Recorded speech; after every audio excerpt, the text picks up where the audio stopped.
Hello everyone, today I'm beating Elden Ring and its DLC while only using rapiers. Rapiers are a very fast and easy to use weapon class that specialise in dealing enormous amounts of pierce damage. Big hit. Ooh. Synergizing very well with a pure dex build. Oh my god, dude. She's definitely dead. Wow. Okay, that was easily the best Rellana we've ever had, and it's not even remotely close. And putting out absurd DPS with jump attacks. We're skipping phase 2. Yep. Jesus. Okay, that was disgusting, man. And with the addition of the DLC, now have access to sorceries through the Carrion Sorcery Sword, allowing you to make really powerful battle mages. Instead of having a normal heavy attack, you get to use one of the funny spells as your heavy attack. Oh my god, the stagger. I'm going to be rushing to the DLC to try out all the new stuff as early as possible so we can see how it holds up in the base game. Big hit. Oh my god! I'm planning on making a video like this for every weapon class, so if you enjoyed this one, subscribe so you don't miss the next one. Okay, rapiers only, let's go. The hell is Grag? I'm getting rid of Grag. Alright, so this time we do actually have a class that starts with a rapier, and that is Prisoner. So as always, we're going to be rushing to the DLC as early as possible. The main reason to go there this time is to get Carrion Sorcery Sword, which I believe is the only rapier added with the DLC, actually. So that's interesting. There's just not that many rapiers in the game as a whole, but that one is especially cool because it is a weapon that can also cast sorceries. So instead of a heavy attack, it has whatever spell that you have equipped, which is really interesting and allows us to use a bunch of sorceries that would otherwise not fit into the build. So that's definitely what I'm going to do. And I think I'm also going to fight Metyr very early, which if you've been watching me for a while, you know I absolutely hate Metyr, although I have done a bunch of practice recently, and it would be interesting to use some of the spells from the DLC that you get post Metyr, especially from finishing Ymir's quest. So I think we're going to go to the DLC pretty early. We're going to grab Carrion Sorcery Sword, we're going to kill Metyr, and we're going to kill Ymir, the like horrible NPC boss after Metyr. So, I mean, that's like my worst nightmare, but hopefully it'll all work out. And then to get there, I think we're probably going to go with an arcane build, because one of the most powerful rapiers we get access to, especially early on, is Anspur Rapier, which obviously comes with Scarlet Rot, but can also be infused with another status effect. And then if I did like Poison Mist, for example, I could have Poison, Bleed, and Scarlet Rot all on one weapon at the same time, which is stupidly good for coming to places like underleveled or underpowered, because all of that is percentage-based damage. So we'll start off with that. You know, for the most part, rapiers are pretty similar across the board. There's a couple of different things, like different heavy attacks and stuff. We've got like Clean Rot Night Sword. That one's probably going to be the best rapier if I had to guess. Has the good heavy attack at a lot of range. We've got Frozen Needle. I think that's all I need to say about that one. And then also, I'm not really sure how good the power stance attacks are. I think they're maybe not so great, but I'm definitely going to test them as well. So we'll try all of the different things you can do with these weapons. That's for sure. I think first things first, though, we're just going to go straight to Margit and kill him with the S-Stock. So this is definitely one of my least used weapon classes, if not just my least used full stop. Like I actually, yeah, I'm struggling to think of a weapon class I've used less than this one, which is interesting. I wonder why. I mean, it's not like they're particularly weak or anything. I guess it's the... I don't know, I suppose you have to rely on Ashes of War maybe more than other weapon classes, which puts me off a bit. Because I assume, although I guess I haven't tested, that the regular moveset here, like doing a charge heavy build or a R1 spamming multi-hit thing, is worse than most other weapons. Although, like, you know, with that being said, you know, as I was saying, I haven't tested it, so I don't actually really know if that's true or not. Actually, maybe daggers I haven't used as much, equally as little as rapiers. Also, with that being said, I did the No Runes run recently, which used a lot of Rashier's rapier, so I've used it a bit more recently. Having these ones where I haven't used them as much is pretty interesting, though. Like, I'm kind of excited for these in particular. Obviously, the ones that I have used a lot and like a lot are the really exciting ones, but stuff where it's like I'm gonna be surprised because I don't know them super well is also really cool. And also, this won the poll by a landslide, so I'm assuming that other people are also interested to see what these things do. And like, I don't see people use these a lot either, so maybe that's... everyone's in the same boat here. Like, we're all just curious to see what happens. He is dying reasonably fast, by the way. Like, these heavy attacks are hitting... they're not doing bad damage. Like, I'd say this is somewhat comparable to, like, I don't know, a Battle Axe, which I feel like is pretty good early game. Beautiful. Also, I didn't Impaling Thrust intentionally at all there because I know that Impaling Thrust is going to be good. Maybe we'll use it on Godrick. So before we go and fight Godrick, actually, I would like to grab another rapier. Speaking of which, there's another rapier in Round Table Hold, so let's buy that quickly. Thank you. Instead of using that right now, I'm going to go get the Noble Estoc. Just give me one moment to turn on my good luck charm. There we go, finally. So there's the Estoc. Ignore the fact that I have like 6 other copies of everything else because I was killing the wrong people for ages. All right, let's go fight Godrick. I guess we could also see the Power Stance moveset here. Oh, also, I forgot to mention, another thing that I'm definitely going to do is respec into a int build after we come back from the DLC. Obviously, that makes sense because we're going to be using Carrion Sorcery Sword, which scales pretty much exclusively with int. But it also allows us to use all the int scaling Ashes of War that work with rapiers, like Carrion Sovereignty, for example, which I've been waiting to bring back for so long. All right, here we go. So the Power Stance moveset on rapiers is another one of these things where I've just never seen anybody use it, like to the point where I hardly even know what it looks like. I used it extremely briefly once, but that was like when I was pretty new to the game. Also, that damage is horrible. Like, is that just because the damage on these is horrible, or is that like a motion values thing? No, I didn't. Oh, what happened there? I'm trolling, I think. This Power Stance moveset's kind of trash, huh? Even the rolling attack, oh my god, that locks you in an animation for so long. There's no way, man. What I don't understand about this Power Stance moveset right now is that I'm wielding 2 weapons. Why would I want half of the fucking attacks to be with one of them? Like, the first attack kind of makes sense. It's like, at least I'm poking with both. But then the second one is 3 pokes with the right-handed one. It's like, why the fuck would I ever want that? I'm already not a fan of it because I don't understand why it's not just poking with both at the same time.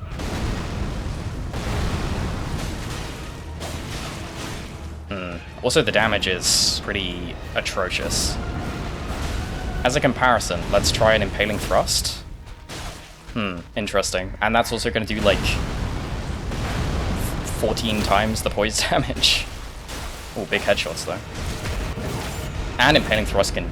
Oh, he didn't do the follow-up I thought he was going to. Oh, this is washed gameplay. Yeah, Impaling Thrust is just infinitely better. Damn, that's crazy that they went with this as the Power Stance moveset. Even the rolling attack kind of sucks. Interesting. I mean, maybe, I don't know, maybe there's something that can be done with like a multi-hit build with this. Obviously, I'm not going to not use it. I want to like at least see if I can make it work, but you know, it's not looking super hopeful. It's kind of like, oh god. Oh, this is actually really bad. Okay, we're somehow fine. I did not like that at all. What I was trying to say is it's kind of like the axe Power Stance moveset, where for some reason you swing with 1 axe at a time, even though that makes no sense. Also, the Noble Estoc is just a side grade to the Estoc, by the way. It's nothing particularly special, like it's pretty much the exact same weapon. It just looks cooler. And also has like a 2% drop rate because they can't let you have fun in this game sometimes. I'm just gonna finish it off with Impaling Thrust, I think. Oh my god, 2 of them, and it's at a terrible angle again. Like, look at where I'm having to go. Okay, we're fine. This has been the most scuffed Godrick I've had in a long time. It's also just going on forever. Bye-bye. Okay. Thank god Impaling Thrust carries anyway. But yeah, Power Stance moveset, really weird. Maybe I can make this work, but I do just absolutely despise the fact that, like, I'm wielding 2 weapons and it's making me use 1 anyway in this long-ass animation. We'll figure it out. So as always, at this point in the run, I'm going to go collect all the regular setup items that I pick up every single run, which is going to take me a really long time of running around the entire map, but it's going to be instant for you. So I will see you in a bit with a bunch of items on screen. I've been reading all of your comments recently, and it made me think, if I commented, do you think you guys would be able to tell it was me? So I'm going to make like a few alt accounts, and I'm going to comment on this video a couple times, and I want to see if you guys can figure out who I am in the comments section. Let's see if I can blend in with you. I do kind of have a feeling, though, that somehow you're all gonna immediately be able to tell which one is me. I will try my best to blend in, though. Alex gets to live again this run, because I'm pretty sure we're not gonna be relying on Ashes of War too heavily before we get to Farum, so we may as well see his questline through. Also, sorry this video took such a long time to come out. The poll was like 2-3 weeks ago at this point. The next few episodes of this series will be out a lot quicker. I am definitely gonna do Rise Quest again, just because free Gambit, and you know how much I love Gambit. Thank you. And I'm back. Wow, look at all those great items I picked up. Aren't they so amazing? Okay, so to get to the DLC early, we need to kill Radahn and then do Vare's quest and then kill Mohg. So next is Radahn. And for Radahn, I think I just want to go pure charge heavy build on one of these S-stocks. I think that would be kind of fun. So there's a couple of things we need to do before that. Those being get this weapon to plus 12. I probably want to grab Gambit because it comes with a Cult Infusion. And since we want to do an arcane build, that's the only way we're going to be able to get good physical damage. And then on top of that, I may as well get like Godrick's Great Rune as always. And I also want to grab Roger's Rapier, which comes at plus 8, but also comes with Glintblade Phalanx. So I can cast that during downtime in the fight. Okay, so first things first, let's get this to plus 12. This game looks so stupidly good on this monitor. I got a new monitor. It's very, very nice. It's 1440p and OLED. And I've never had a nice monitor. I've had high refresh rate monitors, but nothing like, you know, fancy. I've heard from a lot of people that OLED is so great, but I kind of was thinking maybe that was kind of bullshit, but they were not fucking kidding, man. This shit looks incredible. Every time somebody goes like, oh, the blacks and the OLED, which sounds just stupid. I've been hearing that for years. They're right though. Like, they're damn right about that. The blacks are crazy. They are very black and the whites are very white. They were not fucking joking, man. OLED looks really, really good.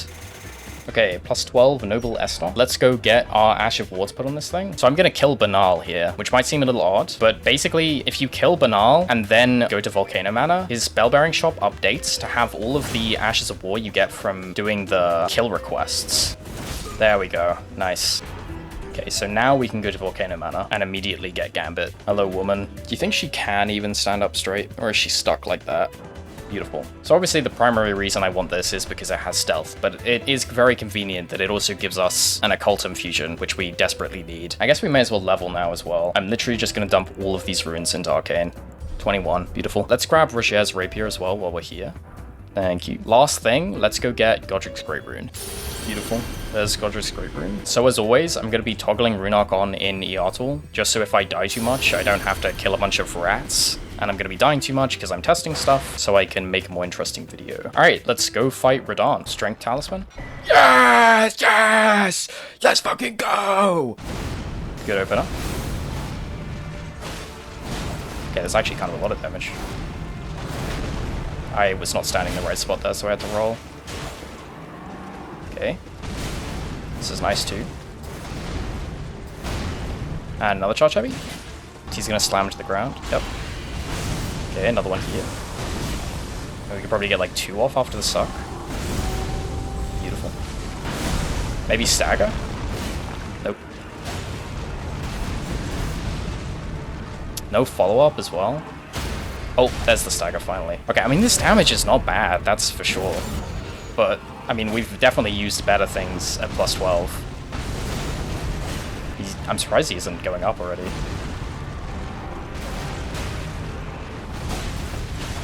Okay, R1ing seems to be doing better than heavy attacks though, which is kind of disappointing considering we're buffing heavy attacks in like 3 different ways. What's it gonna Glintblade Phalanx again? Ah, that's not what you like to see. There we go. More heavy attacks.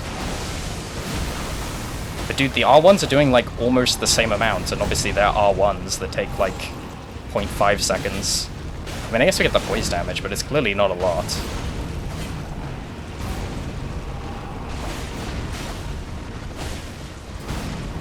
Another charge heavy? Any staggers? Damn. We've hit like fucking 6 charge heavies. I guess the tap is surprisingly fast. Like, do you think... I was gonna say, do you think the heavy attack counts as 2 hits? Also, there's a stagger. I'm pretty sure he's dead. Because it looks like it should be 2 hits when it's like the, you know, swipe back and forth like that. But I think it's only 1, which is worse Because if it was 2, it would proc multi-hit. I mean, either way, that was really easy. Okay, well, there's Radahn dead. So next is Mohg. And for Mohg, we're going to start setting up Anspar Rapier. We need to get the Black Wet Blade. We need to get Poisonous Mist so that we can have Scarlet Rot, Poison, and Bleed all on the same thing. And I think I also want to grab Poison Moth Flight, which is that Ash of War that does like a big percentage-based hit when an enemy's poisoned. And we're going to throw that on another weapon just to increase our damage even further. So let's go grab Anspar Rapier. This should be a very, very strong status effect build. Probably like unnecessarily strong for Mohg, but what I'm really concerned about is the Metyr fight. That's why I'm going out of my way to set up something with so much damage and so much percentage-based damage, to be specific, is because Metyr is scary. I maybe didn't think this through super well, actually, because I am now realizing we're gonna have to kill this incredibly annoying NPC to get the Anspar Rapier. They can't be that tanky. Okay, they're not that tanky. Yeah, I can just like stun lock them. Oh god, not if they're just as fast as I am. And definitely not if that happens. Wow. Oh shit, dude, my 70k. I gotta make sure I get that. Oh god, the golem's waking up. And he noticed me. Okay, I got my runes. Maybe I can get far enough away that the NPC chases, but the golem doesn't, or something. Okay, Impaling Thrust seems quite good. Beautiful. Please give me the item before this golem kills me. There we go. That's our weapon. We also need Black Wet Blade so that we can infuse it with bleed. Let's go get that. I should spend these runes before I do anything else, actually. I guess let's just dump them all into Arcane, honestly. 35 Arcane. I'm gonna get the Mimic fucking naked. How that cold air feel on your balls, bro. Bye-bye. I guess Silver Tear Mask also gives us a shit ton of Arcane, so we may as well wear that. And here's Black Wet Blade. Beautiful. Okay, let's also go grab the Ash of War that I want to throw on this thing. Beautiful. So we can throw that on our Anspar Rapier with Blood Infusion. And now we have a weapon with Scarlet Rot and Bleed. And then also, when we Poison Mist, it covers our weapon in poison. So we also have poison. So we've got a triple status effect weapon here. Let's go level this up. Okay, that's plus 12 Anspar Rapier. A couple more things we need to grab. First of which is Poison Moth Flight. It's pretty good damage. It's kind of hard to tell when somebody is rotted when they're also poisoned. Bye-bye. Because the two, like, particle effects kind of overlap each other. Okay, there's Poison Moth Flight. Last couple of things. Let's go get Blue Dancer Charm and Ritual Sword Talisman. Bye-bye. Beautiful. There we go, finally. There's Ritual Sword. So this is our setup for Mohg. Should be pretty good. It's actually very similar to something I've used before. I think it was on the Arcane run. Let's go do Vari's quest. Hello, dumbass. Time to blast Hyetta. Do you think I can just poison her without aggroing her? How are you not poisoned? Oops. Immune to Poison Mist. Whatever. Bye-bye. Thank you. Hello, buddy. Another finger for you. Same shit as always. Kind of hurts my throat to do that. Give me that pure blood night metal. Thank you. Off to Mohg. Oh, here we go. Mohg time. This should be pretty good. It's a little overkill for Mohg with how much setup we've done, so I'm expecting this to be quite strong. And now watch as I fuck up the entire fight, as always, because I just sat here with my brain off for the last, like, hour. Okay. I mean, that's not bad damage. I know it looks kind of bad, but it's... like, you gotta take into consideration that it can do like 16 different types of percentage-based damage, like that bleed, for example. Also, this moveset is pretty good for him. Okay, there's a stagger. And there's another bleed. Damn. That's a very quick second bleed right there. Also, he's poisoned. Another bleed? And we do have a decent amount of Arcane, I suppose, but I'm going to Poison Moth Flight. There we go. Try and get this up again. Hopefully I can build up some poison. Nice. I mean, that was a very quick phase 2. We didn't carry, like, any damage over, but that's okay. Okay, this is good, too. See, this charge heavy is really fast, though, so you can't get it in, like, all of these openings. It's kind of like using Star Fists or something. That was a little bit sketchy. So how is he not staggered? There we go. Damn, dude, look at that fucking tick damage rack up.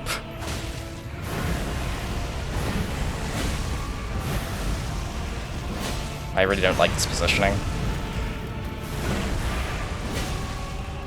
magnetizing to the tombstones.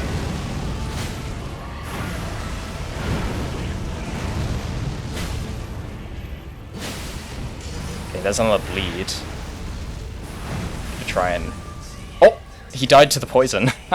Well, that was easy. Yeah, I mean, as I was saying, very, very strong build for Mohg. Just kind of wrecked him. If I had done a second Poison Mothlight there too, he would have died even faster. Hopefully it looks like that against Metyr as well. Also, just barely made it to DLC before 2 hours. It's pretty nice. Okay, so there are quite a few things that I want from the DLC this time. The biggest one is Carrion Sorcery Sword, which is the rapier that allows you to cast spells. And to pair with that, I also want to get Cherishing Fingers, which is a spell where you kind of clutch a bunch of fingers around you. It's kind of interesting because it absorbs spells that hit it, so I wanted to use it. But that does mean that I'm gonna have to do all of Metyr's quest and kill Ymir at the end, which is that horrible fucking NPC duo boss thing where he summons fingers and oh, it just sounds terrible. And obviously Metyr is a boss that I tend to avoid fighting at all costs, so we're gonna have to do that, which I'm not looking forward to. So to prepare for that, probably also gonna kill Gaius as well, for a couple of reasons. One, obviously because he has all those Scadutree fragments behind him, but also because his Remembrance gives you Blades of Stone, the spell, which I'm pretty sure NPCs don't input read, making it a very good option for dealing with Ymir at the end of the questline. I'm hoping that this setup with all the percentage-based damage will be enough to deal with Metyr, because you do want to have maybe a bit more damage than you'd want for the other bosses, because in phase 2, she stalls like crazy, since the only way to consistently fight her is by running away very, very far to avoid the laser. Also, considering we're going to be doing Metyr and 2 NPC fights, I'm just going to dump all of these runes I got from Mohg into Vigor, on the off chance that it'll help us tank something and survive. Okay, so with all of that said, step 1 is to go kill Gaius. I imagine this setup should be pretty good for him, and just rapiers as a whole should be pretty good, because they're quite quick, and you do want a quick weapon on Gaius, because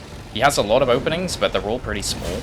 That's why things like Starfists excel against him so much. I mean, not that they don't excel against literally everything in the game, but, you know, in particular Gaius, they outshine most other weapons in the game.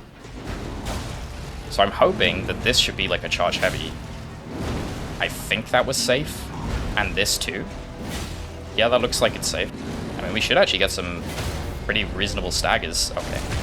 What was that riposte? I was literally facing the opposite direction. I should also Poison Mist.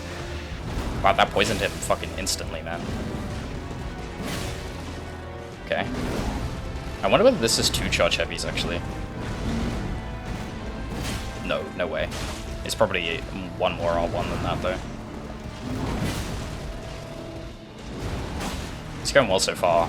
Although we're not doing crazy damage, but that's kind of fine, I suppose. I mean, have we seen a bleed proc yet? I don't think we have. Also, I should Poison Mothlight. Beautiful. Gonna re-up Poisonous Mist when he comes down. Nice. Another charge heavy. Probably could have got... Oh, nice bleed. He's got to be close to staggering. Like here, for example. Yep. Post. Should probably Poison Mothlight again soon.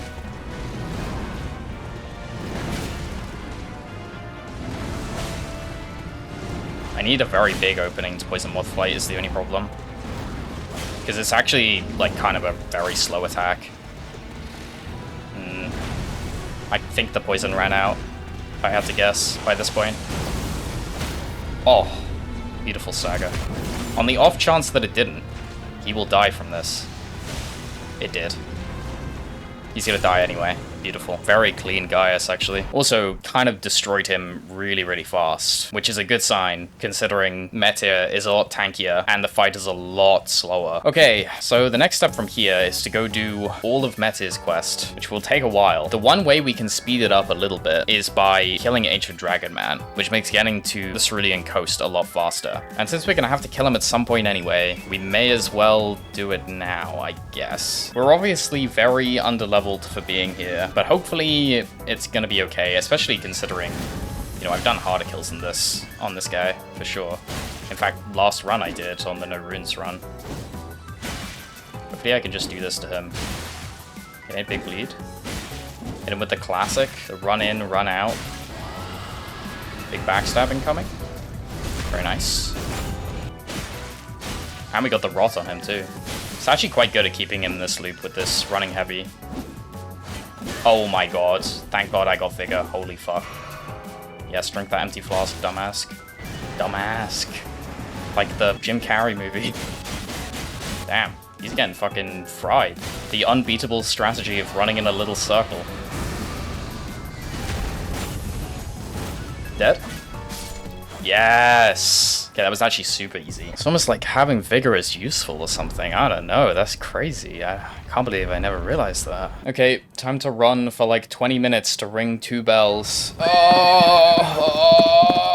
I love pressing B every couple of seconds. Actually, I don't even have to press B every couple of seconds. I got a new controller. It does have all of the fancy features, which makes me horribly unrelatable. But hold on, before you unsubscribe, because I'm no longer relatable base PlayStation 4 controller. I'm using it in the exact same way as the base PlayStation 4 controller. It has all the features. It has like the back paddles and the macros and etc, etc. I don't use any of them. I thought I might use them when I got the controller. I was like, maybe I'll use the back paddles for something. I hate them. I don't like using them at all. And it's nothing to do with the controller. They're perfectly fine. It feels weird, and I'm used to claw gripping at this point, so I just don't even use them. The only thing that this controller is doing for me is having Hall effect sticks. If you don't know what those are, they're like, instead of using a mechanical bit of plastic for the joystick, it uses a magnet, I think. Basically means that they don't drift or break like ever. So I don't have to buy a new controller every like year or so, because my old PS4 controller that I was using before this one was starting to crap out on me, and they break pretty fast, to be honest with you, which sucks. And it especially sucks because they're expensive and not a lot of controllers are in the PlayStation shape with the 2 sticks at the bottom, which is really important to me for some reason. I like it that way. Also, the D-pad is just horrible on every controller that isn't PlayStation, but this controller's alright. It also looks ugly as hell, but that's the price you have to pay when you want the PlayStation layout, I guess, because fucking nobody makes them like this. It really doesn't help this quest with the fucking million years of running that they also put each of the bells in maybe one of the most obnoxious areas they've ever made, with like worms with infinite aggro range that teleport on top of you and suck your head. I don't appreciate it. Lowen finger number 1.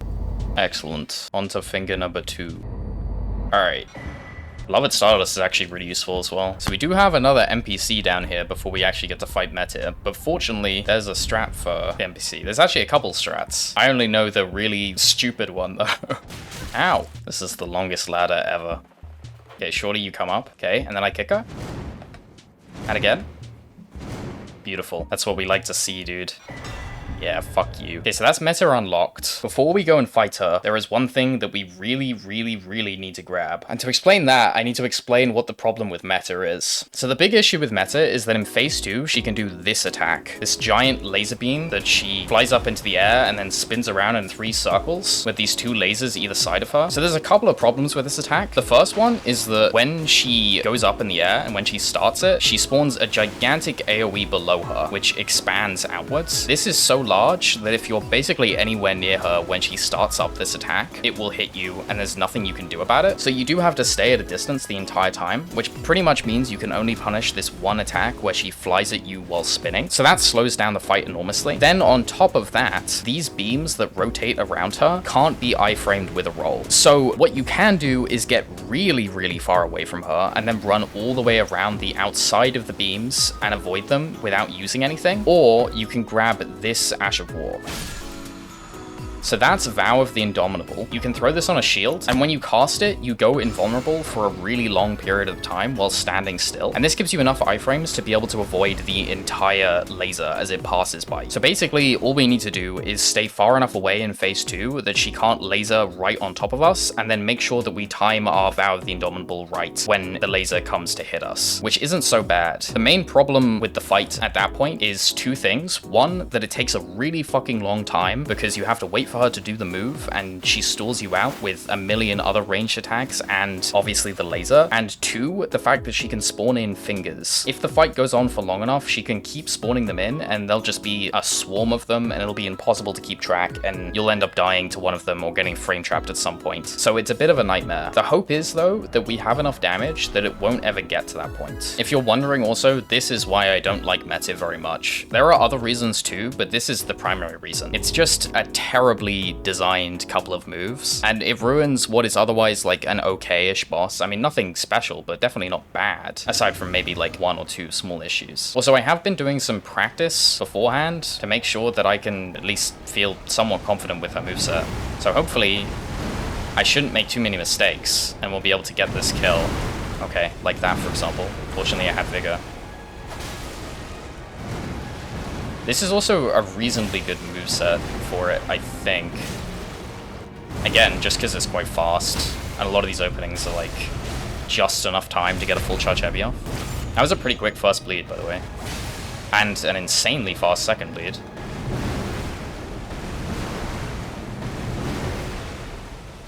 Also, if you're wondering why I didn't roll in on the last one there, sometimes the hitbox of her body coming down on the final hit will hit you before her head actually reaches you, and it will just frame trap you and kill you.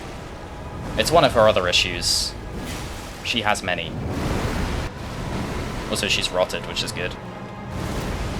Maybe a stagger. Oh my god, that's actually a really good, really well-timed stagger because she's about to phase transition. Oh, that's a massive bleed. Okay, she's definitely phase transitioning here. So I'm gonna vow here, just to make my life easier. It's kind of a difficult roll, so ideal to just get a vow off. Okay, so now I'm gonna be waiting. Oh, that's a really bad thing. She just spawned fingers. That's obviously terrible. I'm waiting for this attack here, so she's gonna fly at me. What I'm gonna try and do is proc poison, and then hopefully I get another one of these somewhat soon, and then I'm gonna poison mothlight her. That's kind of going to be the plan here. Going with poison and rot here was a specific choice as well, because obviously the damage is going to keep ticking up while she's stalling me. So I was hoping that would be a good way of us counter-stalling her. Okay, good attack again. Maybe we get the poison this time. Also, she can do a follow-up attack there, she just keeps not doing it, which is really annoying. I do need to be slightly careful as well that I don't accidentally run into the wall of the arena, because if I do that and then she goes into big laser, I'm kind of fucked. Okay, hopefully I proc poison. It seems that I did. Okay, the fingers are close, that's not good. She's so due to go into laser. I am kind of confused that she's not, honestly. Okay, there's laser. Alright, so this is where I gotta time things right. Beautiful. This is a little bit of an awkward situation, so we can tuck ourselves in here. The only problem is those fingers are coming. Okay, looks like we're okay, actually. Ah, poison ran out. That's such a shame. Didn't get our poison mothlight off in time because she did laser. Laser's kind of a bad call-out her because she has like 16 moves that are basically a laser. This is kind of horrible RNG. That's another set of fingers as well. This is bad. Like, I have to make enough distance from these fingers because if you get far enough away from them, they will de-aggro entirely and just kind of sit there until you come close. Which is obviously the ideal situation. It just does like limit where you can go in the arena. Okay, this is good. I'm not sure if it's really worth trying to poison her again. I'm just gonna give it a go. Our physical damage is horrendous, so... Okay, that's good as well. Hopefully poisonous pulls through for us.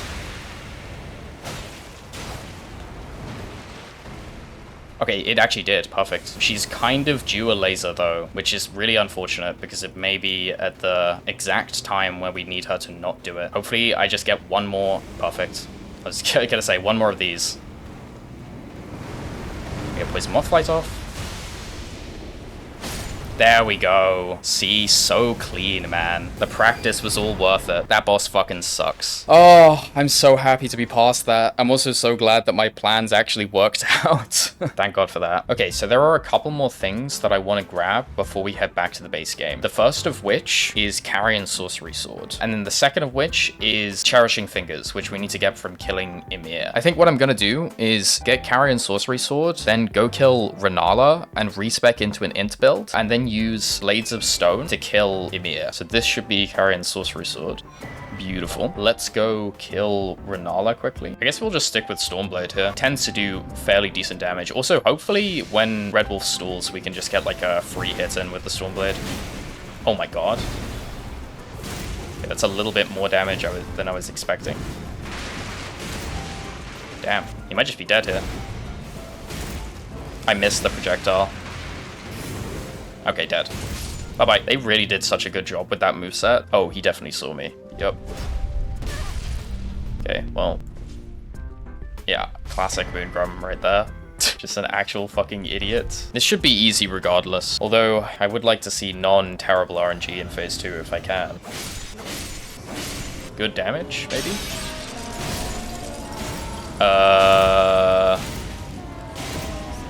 That's pretty good. It's not bad. We actually pretty easily one-cycled her. That's definitely good. Hopefully this blows her up here as well. Not quite as insane. Oh, alright, now she stalls for like 20 minutes. Ah, of course, another summon.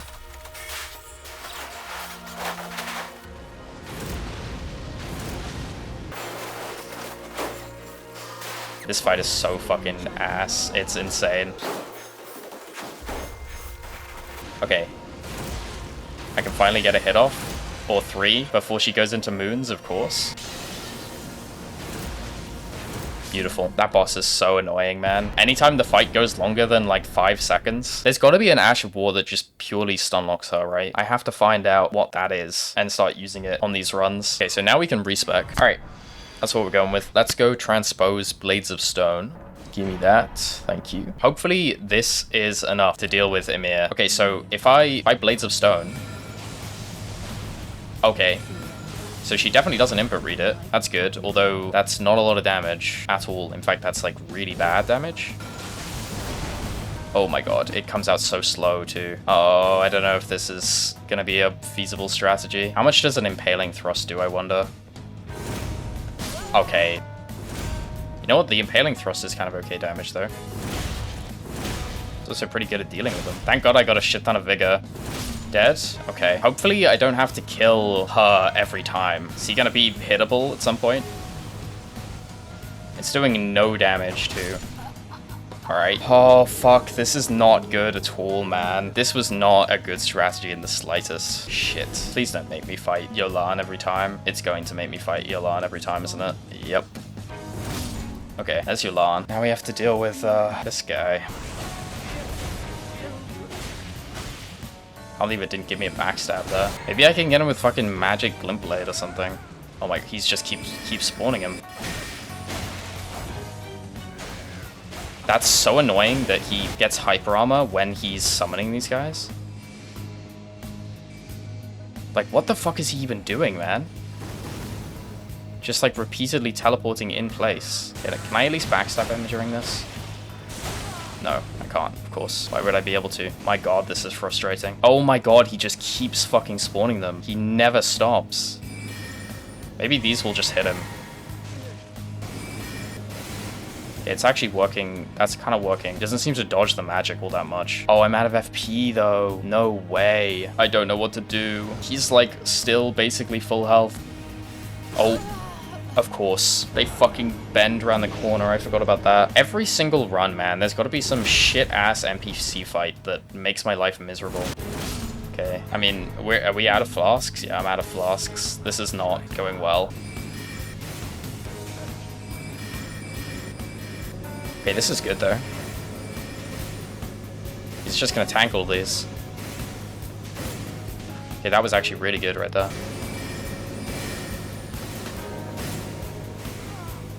Yes, look at that damage. Oh my god, the fact that they go all the way in a circle, that's just, oh my god. Dude, this shit is so fucking bad. Oh my god, this is insane. This is just insanely terrible fight. Holy fuck. I should use the Beast Repellent Torch to hit the fingers. This is all I can think of at this point because we've got so little to go with now. Got a bleed off on him, that's pretty big. Here comes 65,000 fingers. I have my torch ready to rock. I mean, that is pretty good. Okay, this is good. Yeah, just don't let him get anything off. No way.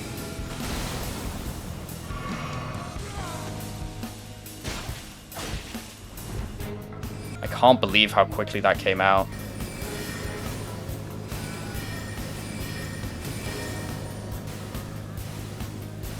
Just keep summoning them. Hopefully he gets hit by some of those. Oh my god, he's taking so much damage. Okay, he's like actually almost dead. Yes, just stand there and tank him. Please. Oh my god. Oh my god. Thank god he's like actually stupid and just stands there and takes the fucking glint blades. Oh. I am so fucking happy about that one. And there's Cherishing Fingers. Beautiful. That's what we came for. We actually get something else that's pretty good too. We get the Crazy Drip. Holy. This might actually be a better reward than the fucking spell. I guess with that done, let's go back to the base game, I suppose. So, DTS? I'm actually not sure if this spell is doing magic or physical damage. I would assume physical because it's fingers. And if it's doing strike damage, it's going to do really good damage here. Okay, that is not that good damage. It does stun him though, which is interesting. Does that mean I could just kind of... No, it only stuns on the charge. I mean, it's nothing crazy, actually. Okay, it's definitely nothing crazy, because our fucking R1s on the Rapier are doing as much. It's okay, the damage will get better. Also, I think it should be getting boosted by the cloak, if I remember correctly. Also, big one in. Beautiful. And another one. And another one. The thing I like about this one, though, is that it's actually, like, kind of fast. There's a surprising amount of openings here where I'm able to get it off. I'm out of FP.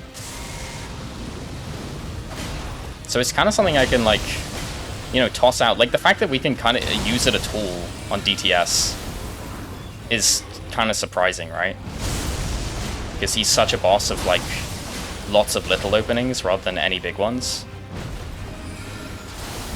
That seriously didn't hit. Wow, I didn't get hit off that. It's so funny, though. It does kind of block, like, 60% of my screen. Toss in a couple of these. I suppose it's also especially fast right now just because we have, Stargazer Heirloom on, or whatever it's called. Not Stargazer Heirloom. What the fuck is it called? Ow. Ow. That wasn't good for me. Surely it does some decent poise damage too. I feel like you'd expect it to. Maybe what I should be saying though is that the damage on the Rapier here is actually surprisingly good.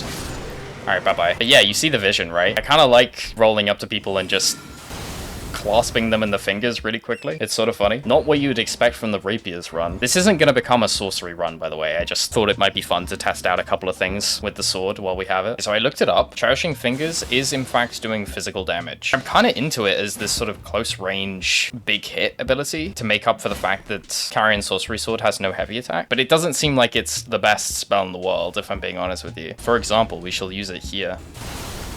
Like, yeah, that damage isn't anything special. Especially for fully charged. It's such a shame, man, because it's so cool. Oh, big stagger. It doesn't even do a lot of poise damage, though. Okay, I want to see if I can deflect the projectiles on this. Is that eating them? I feel like that didn't eat any of them. Okay, you are dead. I need to definitely make sure I grab Sanctified Whetblade this time, because when you burn the bowl, you can't get it anymore. And I do eventually want to respec into Pure Dex at some point on this run to see what Keen and Lightning Infusion builds are like. We can test Cherishing Fingers out on Goldfrey as well. We went so far to get it. We may as well use it. All right, here we go. We should be able to get it off in a lot of openings at least. Just greedy as hell. I'm resetting on that. So I'm hoping I can get it off like here. I just pressed the wrong button. Don't worry about it. We can definitely get it off here. It's so quick, man. I mean, that's probably largely a result of Beloved Stardust, but still. Oh, also you can walk while casting it. That's interesting. That might be kind of useful. Like, I could be charging it up that whole time. I mean, that's not bad damage, but like, remember when we brought fucking level 1 no upgrades Lightning Slash in here? And it's also being outdamaged by the light attacks pretty easily. So if I start charging it... Okay. I mean, it got it off easily, I guess.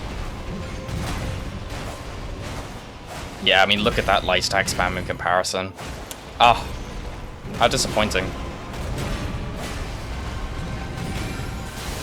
It is really fun. I do like it. I just wish the numbers were slightly better. Dead? Did you guys know that you can just walk up here and crouch behind this Black Knife assassin and then just walk behind her and she'll sit back down?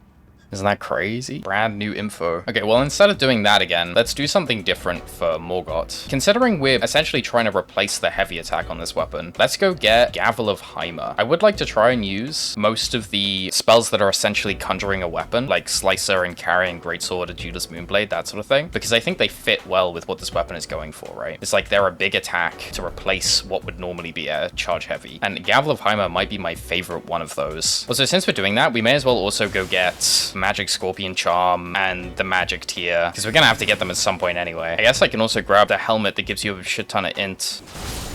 Oh my god, insane. Thank you, Clasping Fingers. Oh, Shat Crystal. I didn't realize that was even here. We should use that as well. I wonder whether that's actually good. I don't think I've ever used it in regular Elden Ring, but obviously if you've played Night Rain, you'll know how insanely good that spell is in Night Rain. There's that. If we give this to Thops, we get the Erudition emote, and then we can grab Gavel of Ymir. Take this Glintstone key. Beautiful. Thank you. While I'm here, I may as well grab Howl of Shabriri, so we might want to use it at some point later. There it is. Okay, so over here is Gavel of Ymir. We've got to hit the big Erudition. I'm sure everyone's already seen this, but these hats light up when you do Erudition. Pretty cool, right? It is actually really, really cool looking. There we go. Okay, so there's Gavel of Ymir. A couple more things. Let's also kill this Scadutree Avatar for the Magic Tier, and then let's do a bit of Celibus's quest to get the Magic Scorpion Charm. Oh my god. Wait, that's what the jump attack is like on the Power Stance? That's actually good. That's kind of a lot of hits. Shit, dude, maybe that's something I should try. That's comparable to, you know, some of the good jump attacks, like the Scab Sword and Twin Blade.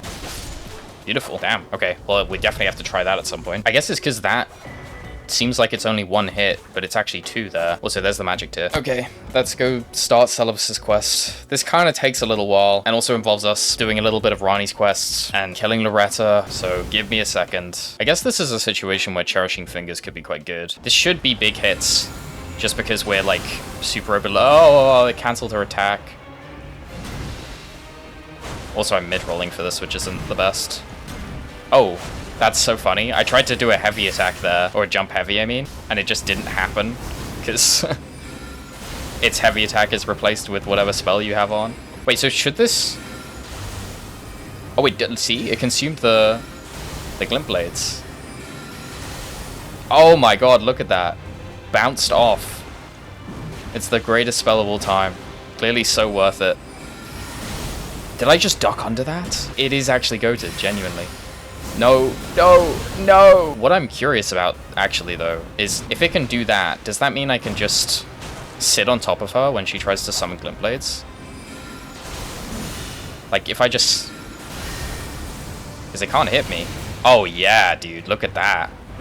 And she does this, and that's just, like, a punish opening for me, kind of. Maybe if I got it out a little bit faster. I didn't get it out nearly fast enough.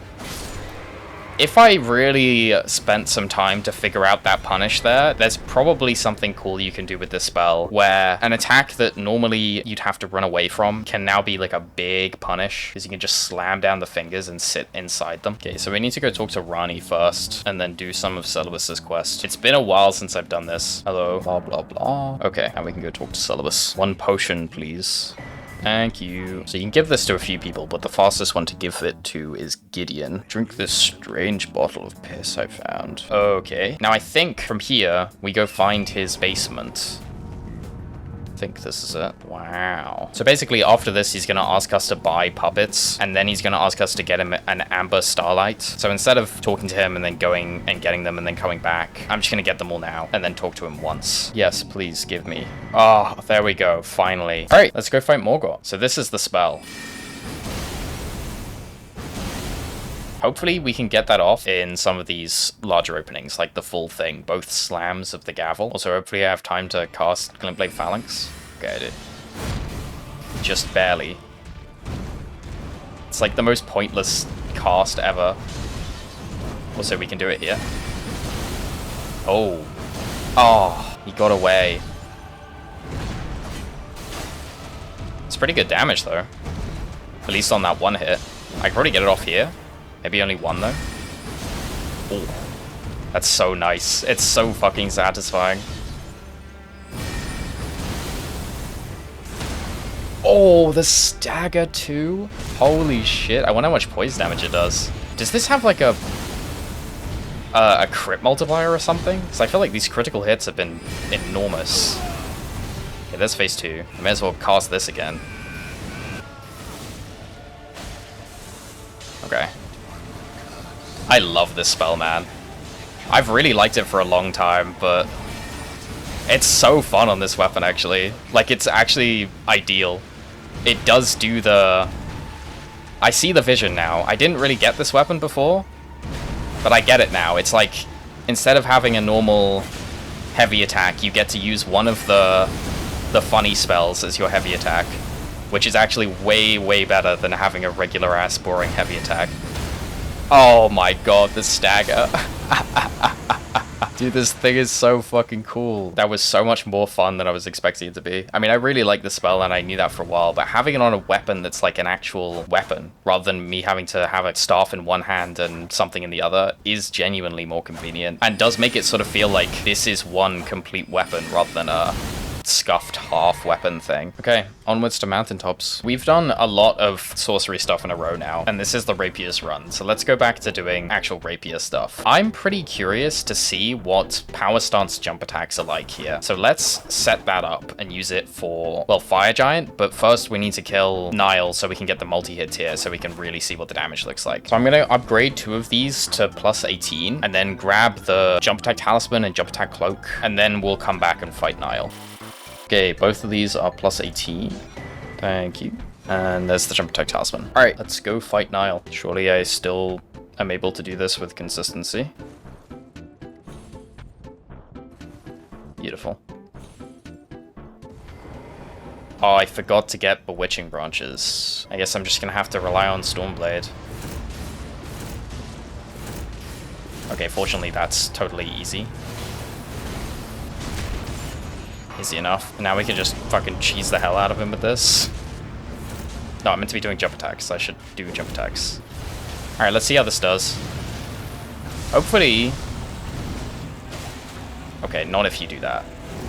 I was gonna say, hopefully it's a lot of hits, but I just missed all of them. Oh, see, that's what I was expecting right there. That's a lot of hits.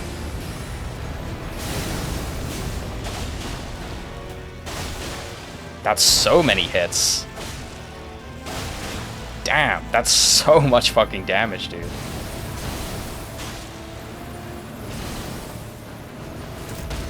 Oh, get the riposte. We are fucking him up.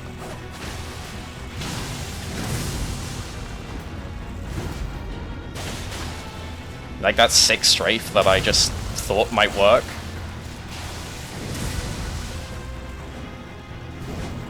Bye-bye. Beautiful. Okay, yes, this is actually pretty good. That's so many hits in a row. It doesn't look like it's as many hits as it is, but this first, like right at the start, where we kind of swipe the right-hand rapier away, that's a hit as well. So it's like 5 hits, which is really fucking good. Okay, on to Consecrated. We have arrived. Let's go get the multi-hit tier.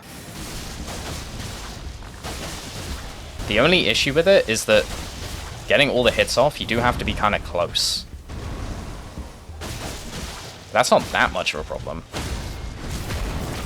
And dead. Give me that multi-hit tier.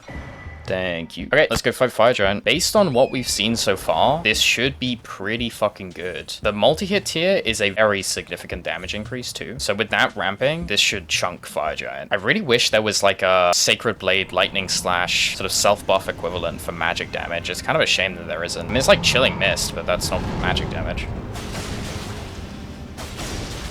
Okay, I'm not sure whether I was hitting the sweet spot there. I might not have been. Oh, nice. I fucking cancelled it. Oh. Okay, that's pretty good damage, dude. It's kind of difficult to hit the sweet spot with this, surprisingly. Normally it's pretty easy with jump attacks, but...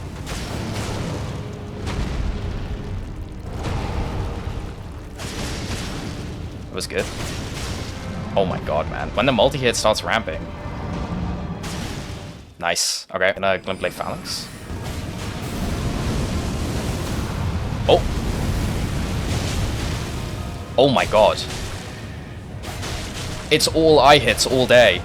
Oh, dude, we almost fucking finished it right there. One melee attack, please. One more, please. This is good.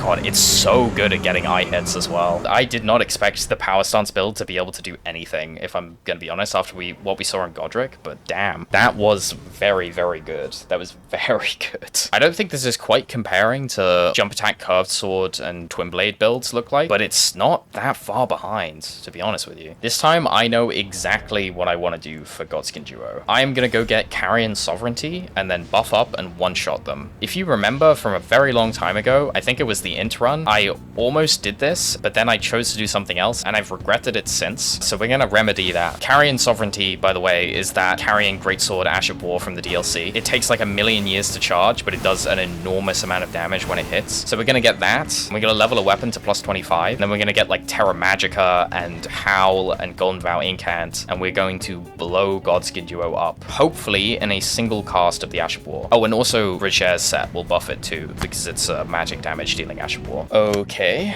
let's go fight Godfrey for the Godfrey icon. I guess we can actually try the Ash of War out here. Hopefully we can get the Ash of War off. It's definitely not fully charged, but at least some of it, because it does take forever to charge this thing. Holy fuck. Okay. That's crazy. And that wasn't even close to being fully charged. Oh my god. Wow. It's so much fun though. It really is. Okay, there's Godfrey icon. Last thing we need to do is respec so we have enough faith to cast Howl and Golden Vow. Let's go with that. I need to go grab the faith tier.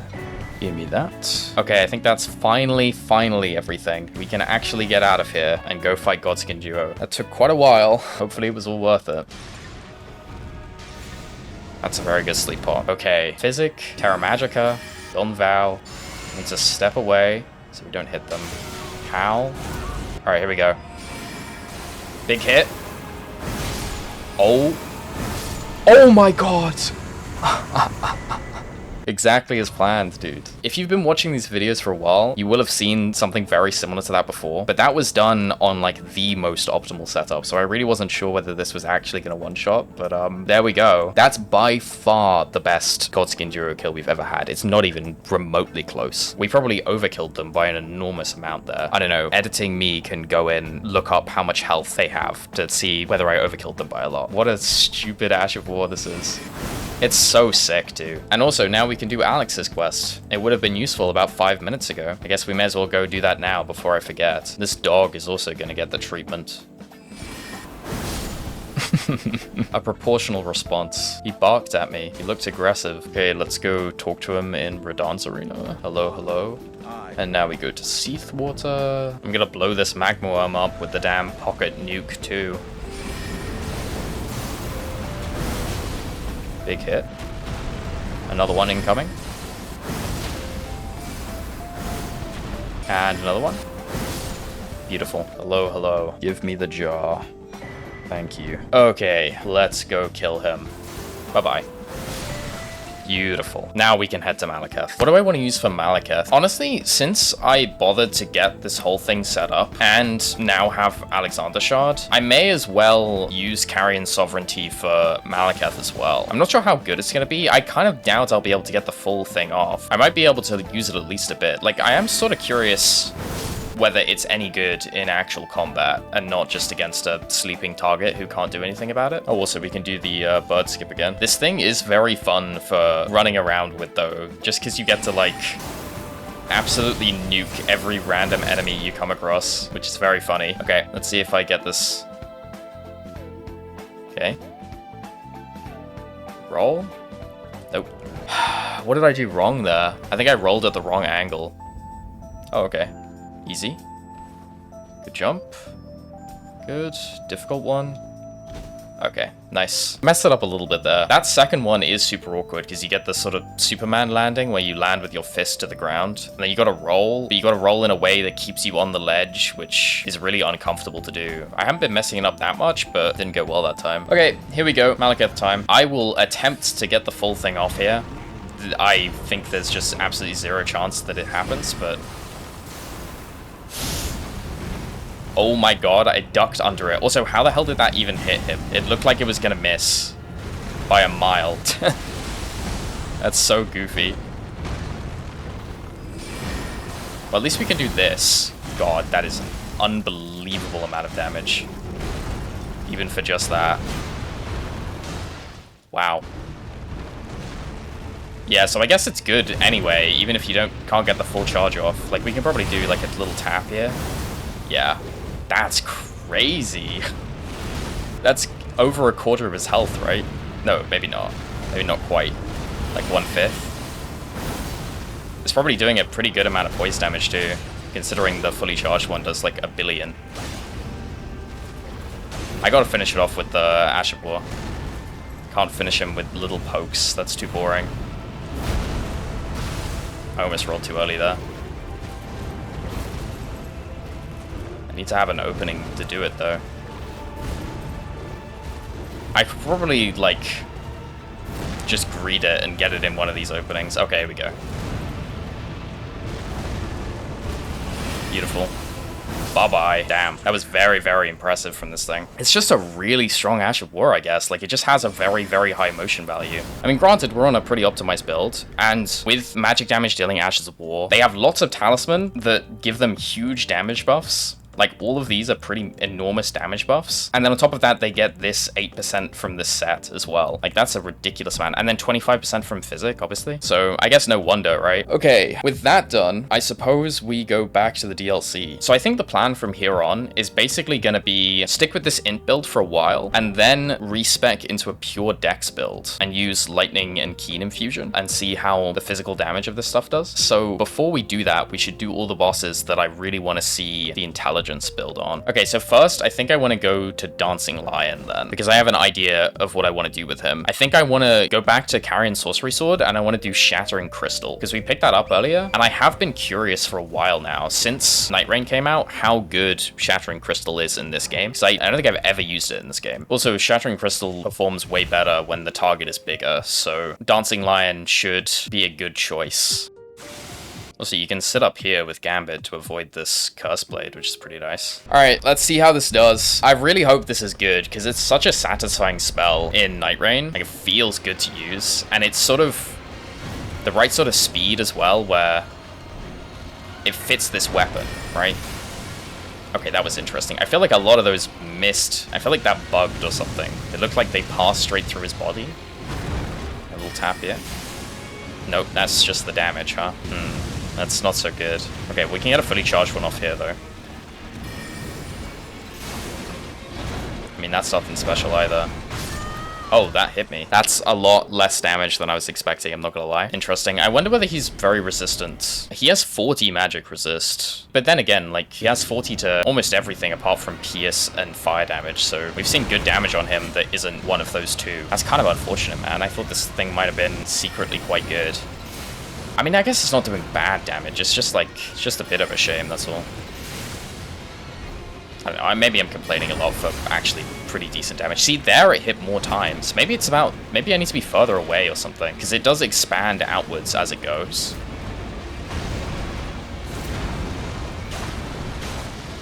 Okay, 2 little hits in there. Okay, then we can get one in here. And another one. Okay, that was pretty good damage right there. I do need to drink in a second. Get another one in here. Oh, maybe we need like a longer enemy. Like maybe we need, I don't know. Like maybe it would be good on Bayle or something. Oh fuck, I stood in the wrong spot.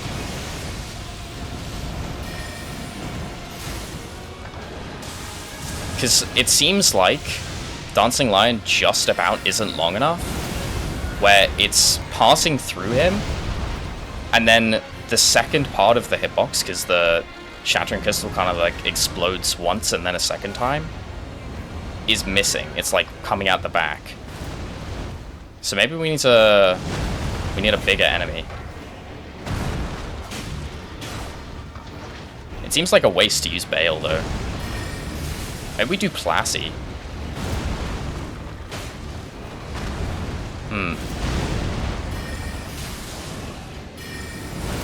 It's pretty good for punishing this, though. Okay, he's dead. That was interesting. It certainly wasn't bad, I suppose, but the damage wasn't anything insane. Then again, though, it really does look like I'm missing part of it. We should try it again. Maybe we do Placi with this. Let's go do that right now. I suppose we could also grab a Crystal Star to make the damage slightly better. Okay, you know what? 10% is kind of significant. Let's go get a Crystal Star. Beautiful. Now we can go fight Placi. Hopefully I don't mess this up, actually. I'm not the best practiced with Placi, but I do want to start doing him on every run. Okay, probably get a tap in here. Is that damage? I mean, it definitely hit more times, right? I can get a fully charged one. See, that wasn't as much. Maybe I need to, like, it needs to be going across his body or something? Oh, I forgot. I forgot what attack I was looking at. I just don't understand how this spell works, man. I put the lift back up. That's a bad omen. It means I have no faith in myself. I need to be burning my ships. What am I doing? I guess the damage is pretty good when we can line up on a thing to go straight through his body. It's like... I mean, yeah, like when it's hitting twice, because you can hear like the dun-dun, then the damage looks good. I just don't know how to make sure that it hits twice. I didn't roll, man. What am I doing? Ah... When I practice a boss, I need to remember to like practice them again for the next couple of days so that I actually get the moveset properly locked in. I'll be so confident about it on that day that I've practiced it, but then 3 or 4 more days pass and I've lost it completely. See, what's weird about that right there is I did a fully charged one just before that and it did less damage. So what the fuck is happening? Okay, big opening.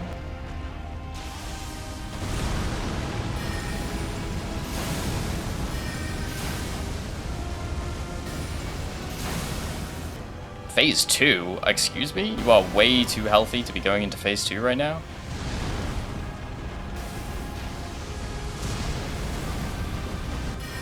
Okay.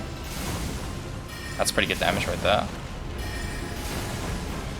That's very good damage on that one for some reason. That was kind of a unnecessary roll in, but whatever. Please don't throw rocks at me. Good, we're fine. So you're gonna do the wing? Okay, good. Thank God I know what to look for there. Okay, this isn't going particularly well. I'm kind of messing things up, but we're alive, I suppose. The damage is looking arbitrarily different on every hit for some reason, like still.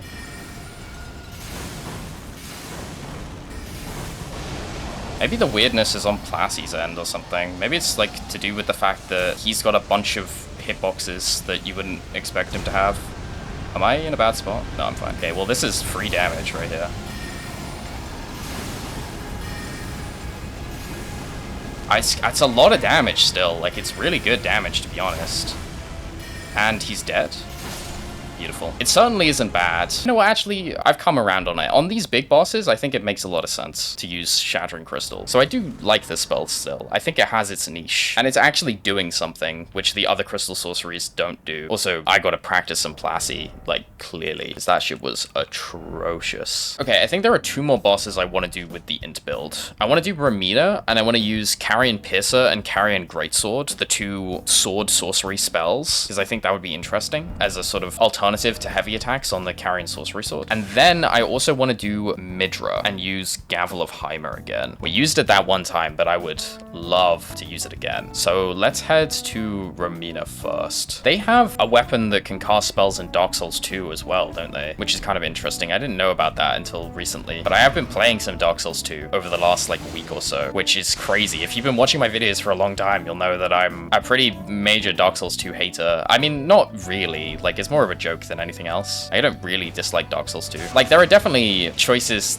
in Dark Souls 2 which I think are nonsense, and I think there are a lot of criticisms about it that you'll hear frequently that do have some backing to them, like the enemy placement, the whole, like, you know, this is Dark Souls 2, you're getting jumped thing. I mean, that's true, man. That's definitely true. Like, the game is operating on clown car logic. They are jamming as many fucking enemies into the room as possible to jump you and have you, like, squeal. But I still, dude, I can't help but feel like love that it exists just because of how experimental it is and how many different things it's trying. A lot of them don't work, but I think the willingness to actually test them out is very commendable and probably extremely important to the development of the series, regardless of whether it itself is the, like, polished end product. Like, I don't think we get something like Elden Ring if it wasn't for the work that Dark Souls 2 put in. It was a huge part of it, is how many things were tried in that game. One of the things I liked the most was how many unique consumables there are in that game that have, like, really significant impacts. There's ones that reduce the stat requirements for, like, spells. I mean, that would be a fucking lifesaver if it was in this game for certain runs. I think giving the player those options makes the game more interesting, especially on repeat playthroughs, right? Once you know where that item is, you can then route your whole run around it. Complements the build crafting that's already there very well. And then also, the other thing that they do a lot in that game is have the world very open to you from the start, which is obviously something that all of the games kind of do to a degree. I think there's the largest number of bosses that you can go fight immediately, like major bosses in Dark Souls 2, which I'm also a very big fan of. I don't think I've spoken about this before, but I think giving the player the ability to go and challenge a boss very early, even if they're not necessarily prepared for them, helps the game a lot. It benefits the game in the long run. I disagree with this idea that it's like, oh, new players will stumble across it and then, you know, be like, oh, it's too hard and they'll fall off the game. I think players are intelligent enough to be able to recognize that they are in an area that is over-leveled for them and they need to go elsewhere. I think we need to respect the player's intelligence a bit more to understand the obvious. So then we're left with only the positive impact of you can go there early, so you can use all the items from that area, or you can kill the boss or whatever, which I think really complements other aspects of the game's design, also Shackle. Because obviously in all the Souls games, you can use whatever weapon you want throughout the whole game because the strength of the weapon is tied to upgrades and not when you find it in the game. And also the idea that all combat is like a fair encounter where if you're good enough, you can learn the fight really well and just dodge everything perfectly. So really the only barrier to you going to a very difficult place early and fighting the enemies there or killing a boss there is your own skill. I think all of those things work in tandem and make this sort of world that's open from the start much more appealing. So that's another thing that Dark Souls 2 did, which I really liked. And they did it more so than anyone else. I mean, they still locked things off because you obviously have to go through Shrine of Winter eventually. It gives you the player a lot of options. Also, we're here. I need to go grab Carrion Greatsword and Carrion Piercer. But anyway, with that all being said, I'm not the biggest fan of Dark Souls 2. I think it has an enormous number of problems. Like, as much as being experimental is great, the game itself is very often really annoying to play. And I don't think there's enough there that's that impressive anyway. Like, it doesn't have the unbelievably good boss design to back it up. And the adaptability thing, I mean, it's been talked to death at this point, right? There's nothing more to say about adaptability that hasn't already been said 50 times. But man, does it just feel like shit. Okay, there's Carrion Piercer. We can buy Carrion Greatsword from Muriel. Gimme, gimme. Thank you. That's everything. Let's go fight Romina. I think I kind of got off track with all that Dark Souls 2 conversation where it's going to be difficult to synthesize it into my main point. But basically what I'm trying to say is that, you know, I'm playing through it and I'm not enormously enjoying it, but I am appreciating it. Like, I can see what it does and I can understand why the decisions that have been made for this game are important to the series as a whole, and I'm glad that they were made. But the things that bother me about it are still bothering me. All right, let's do this. So I guess the idea here is basically Carrion Greatsword is our, like, charge heavy replacement, and then Carrion Piercer is like, I don't know, slightly smaller openings. I'm assuming it's quicker. I have used it before, but not very much. Can we Carrion Greatsword like here?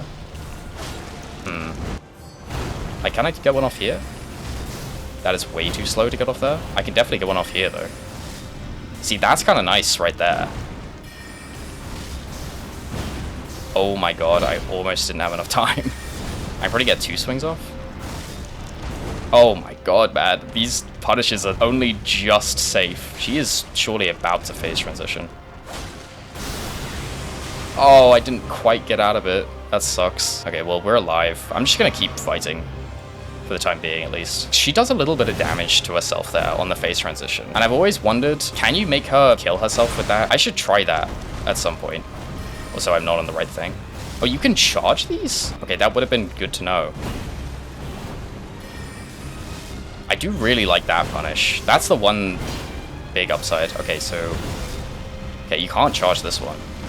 The good one. I don't know. What the fuck? I think the animation of charging Piercer moved me far enough right that I got clipped by her hitbox, because normally when you stand there, it's fine. Also, I'm on the wrong talisman. Okay, that actually explains a lot. I was getting no cast speed. All right, let's go again. I feel like there has to be a better system than the singular wheel that you get for spells. You know what I mean? Because it's so annoying. Do you have fully charged Piercer? Like, at least when I'm using 1 star, you'd think that they would put, you know, 1 spell on light attack and then 1 spell on heavy attack. Right?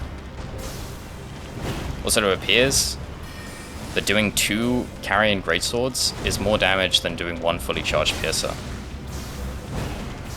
So I should be doing that in these openings. Oh my god. Give me that riposte. Wait, crazy damage. Actually insane damage. Into phase 2. Big jump attack. Very nice. I think if I pierce it there, it would hit her. Again? Really? Easy carrying greatsword though. Oh my god, she keeps giving me this opening. It's kind of insane. And this straight after, she might stagger herself. I was kind of slow with doing that right there. That was also a little... What the fuck is she doing? Okay, she is tweaking. I think my stagger probably reset there on my poise. If I had to guess. That or she's gonna stagger like right now. Oh my god, she keeps giving me this opening. It's been so long since I've seen a lot of these. I feel like normally we see basically none. Oh, that's so nice too. No staggers though. No staggers ever. That was a little odd. Okay, finally she didn't give it to me once. Dude, how many phase transition attacks has she done? She's done like 5. I'm gonna try the Piercer. It's so close to hitting her, actually. If I positioned slightly better, or free-aimed it or something. Okay, to finish her off. Beautiful. Carrying Greatsword seems like it's a lot better than Piercer, I'm not gonna lie. Dude, the range is insane, though. Like, there are definitely punishes that this can get that you really wouldn't be able to without it, but I don't know, carrying Greatsword seems a lot more reliable, and it's just really, really fast. Okay, that is Romina dead. Let's head to Midra, the last boss of the int build, which requires me to run, like, across the entire map. Oh, here he comes. Yep, there he is. Ooh. Let's go. Hold on, I'm gonna send him back up. Excellent. It's what he would have wanted. Okay, should be a pretty basic jewelry here. We don't have anything with increased crit mult, so I'm just gonna stick with this S-stock. Just a little backstab loop. It's pretty good damage. And bye-bye. Beautiful. Fuck you. I hate that guy. Oh wow, look, torrent. Thank God, there's huge woods ahead of us. At least we have a horse to ride on. It's so great.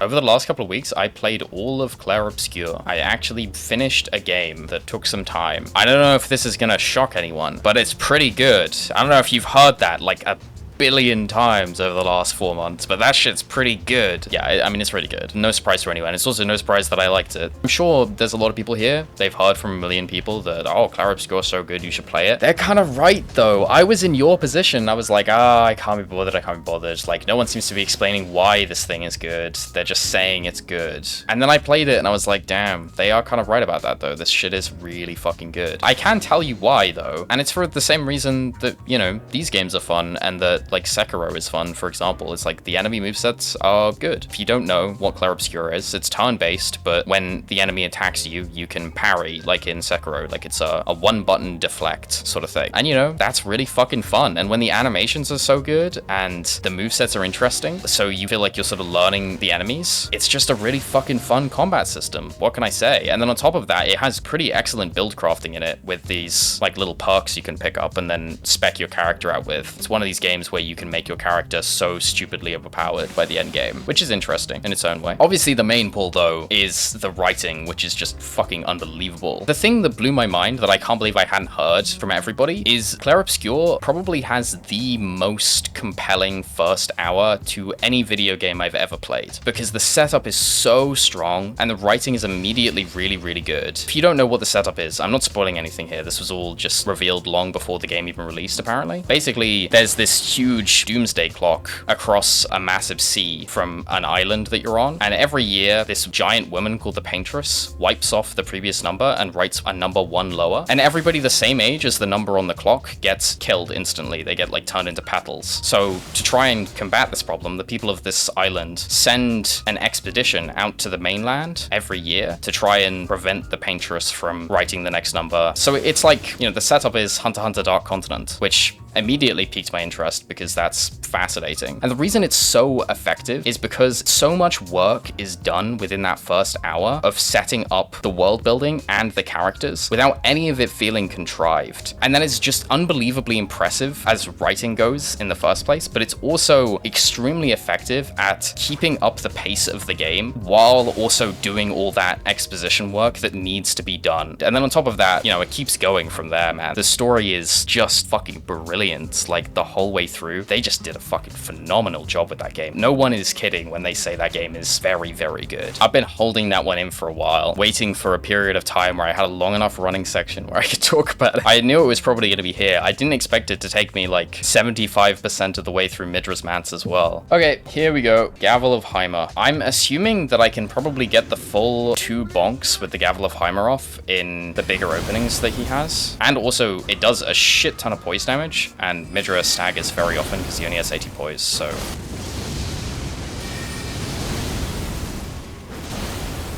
Okay. I'm assuming it's not fast enough to do it here, but I'm going to try anyway. Oh, wait, actually... Mid-roll. I forgot that you want to be light rolling. Number 2. Surely he's done for this time. Little poke. So does this stagger here, maybe? No. For some reason I was under the impression that it did over 40 when you do 2 bonks. Okay, there we go. I'm gonna have to check that or something. Oh, I was too early. That's a shame. So is it fast enough to do it like here? Yes, that's actually very good. I suppose most of the time when I've used this spell, I haven't used it with the Ymir talisman. I forgot what it's even called. Oh, nice. Okay. Big opening. I don't think I hit the hammer part on that. I didn't have enough time. Oh, I was out of stamina. Okay, just to see. Going to enable target options so I can see the poise damage. Oh, it's not... Okay, I was not looking at the screen. It's not that much, actually. When you do both hits of the hammer, it is 45. So basically, it's 4 gavels for a stagger.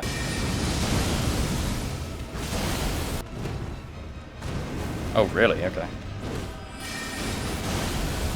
Stagger? Nope. How is that not a stagger? I don't understand. That was 4 gavels. Maybe I didn't hit the gavel part of one of them? Maybe I only hit the shockwave? I'm not getting around that.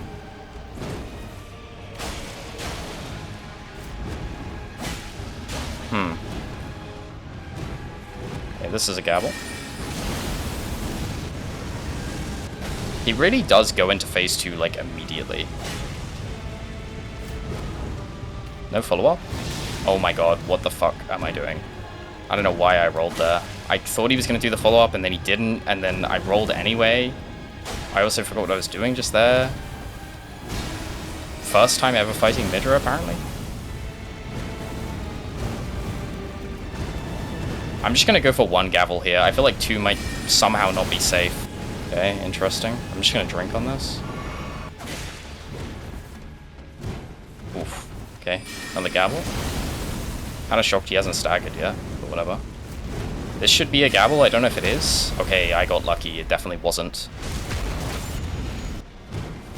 I just don't make obvious mistakes. This should be a Gabble too. Good. At least I got that one right.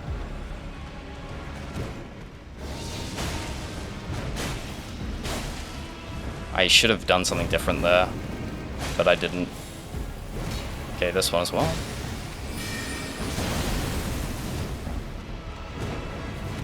Get this one. I was gonna say, he must be about to stagger. Maybe I do like here? It's still too early, man. It's so difficult to time that one. Maybe the reason it's so weird using this is because, like, the hit comes out very fast, but you are kind of stuck holding the gavel on the ground for a while. Also, I just didn't do that right. And then gavel to finish it off.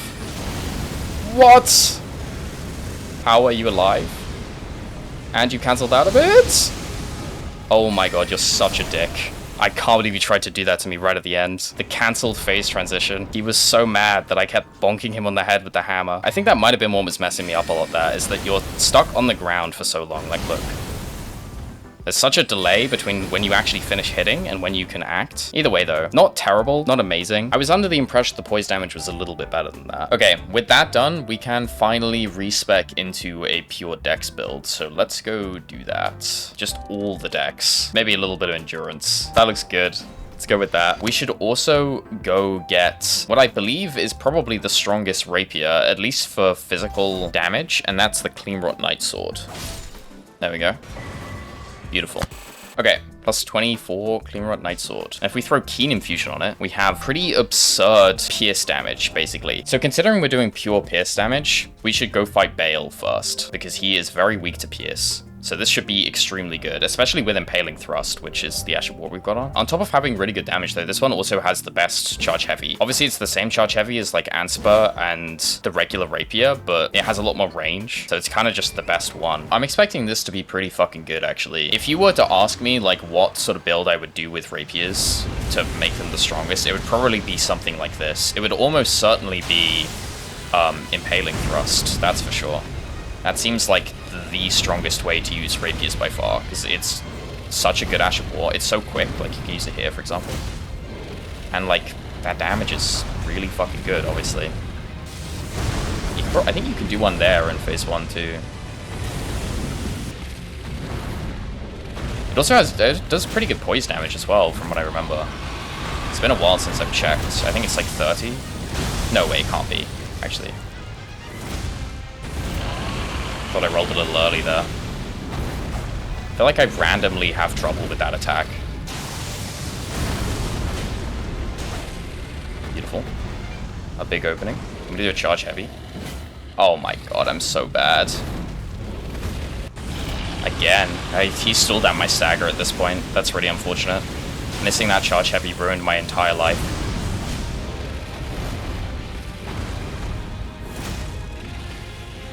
Funnily enough though, the charge heavy on this thing is fast enough that it can be used in a lot of these openings anyway.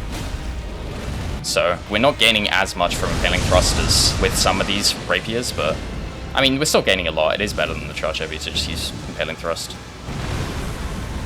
Yeah, that was actually a little bit sketchier than I would have liked. That was interesting too. The damage per hit is crazy though, right? Especially considering what we've been seeing so far. You know what I should do at some point on this run? I should go get the Spear Talisman. The one that increases thrust counterattack damage. Because there's so few times in the game where you actually get to see the counterattack damage.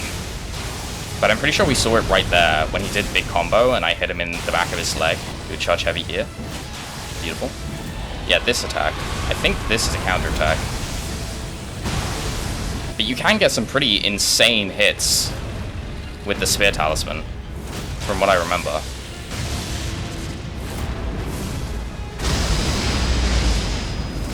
How are you not staggered at this point? There we go, finally. Couple charge heavies. Little R1. He's probably dead here. Yeah, he's definitely dead.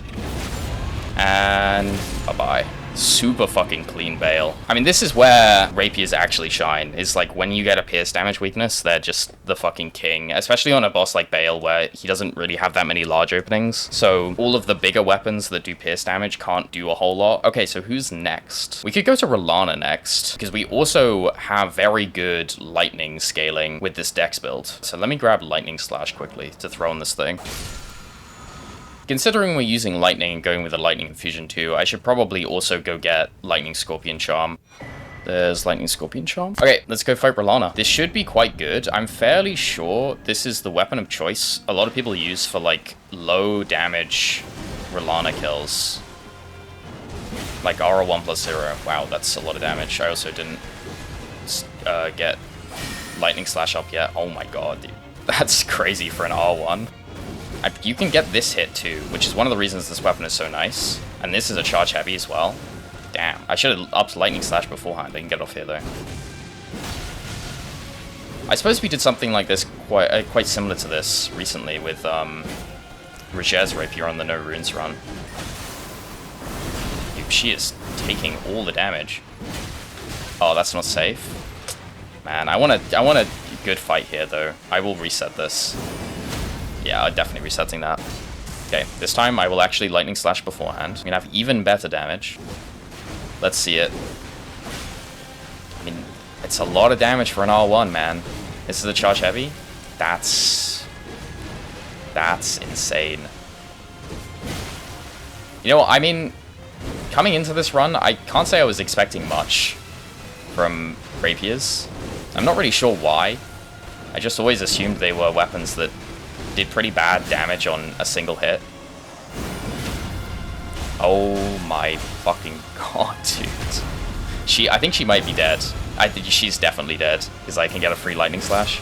Wow. Okay, that was easily the best Rellana we've ever had, and it's not even remotely close. Jesus. That's wild that it can do that. Yeah, I was underestimating this weapon class, I think. Who is left? We still haven't done Messmer. Considering how big those hits were there, do you think Royal Knight's Resolve might be any good on rapiers? I kind of never even considered it, but it might be. I'm gonna go grab it. We'll throw it on for Messmer, because he has so many openings where we can set it up. We are gonna have to fight Godskin Noble. You do wonder what they were thinking when they made a whole cutscene out of this bridge moving upwards.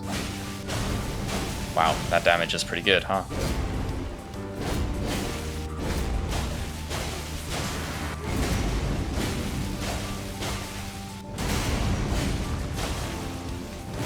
Haha. Bye-bye. And Gambit.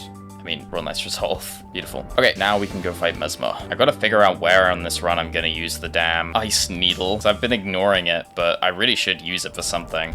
Maybe it's Ice Needle on PCR. The maximum possible pain I can inflict on myself. So I suppose the plan is simple. It's just get off as many RKR full charge R2s as possible. Here, for example. I accidentally did a fucking feint attack. Okay. That immediately went horribly. This is a full charge R2. Or it would have been. I somehow got away with it, though. It's not how that's supposed to go. Okay, I can probably do it here. Beautiful. Oh my god, that is an enormous hit, dude. Okay, we do it here. Damn. Kind of chunking him. Like, when we can get it off, that's crazy. I do kind of wonder, though, whether it's just more damage to not do that. Oh, he's definitely going into phase 2 of this. Yep, and we can do it here, too. Big hit. Ooh, that was enormous, dude. And another one. It's very funny just standing in front of him and doing the buff. I didn't talk to Messmer. I mean, Horn Sense.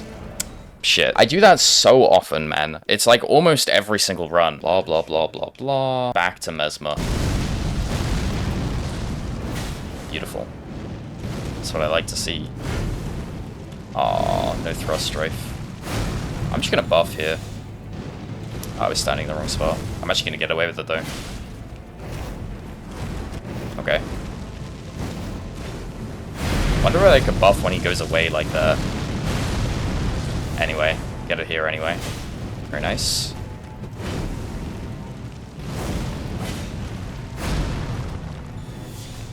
Another buff. Big charge heavy. This is kind of a good strategy, no?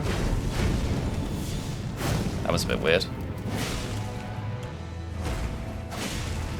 Like, there's just a lot of these little openings where, you know, you wouldn't be getting a massive punish anyway. You may as well just buff and then just get a fucking enormous hit. And also, he opens phase 1 and phase 2 with one of these. Did that not stagger him? I could have sworn I heard the stagger sound.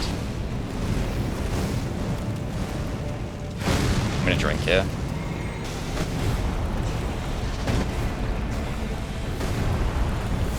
And another one. Beautiful.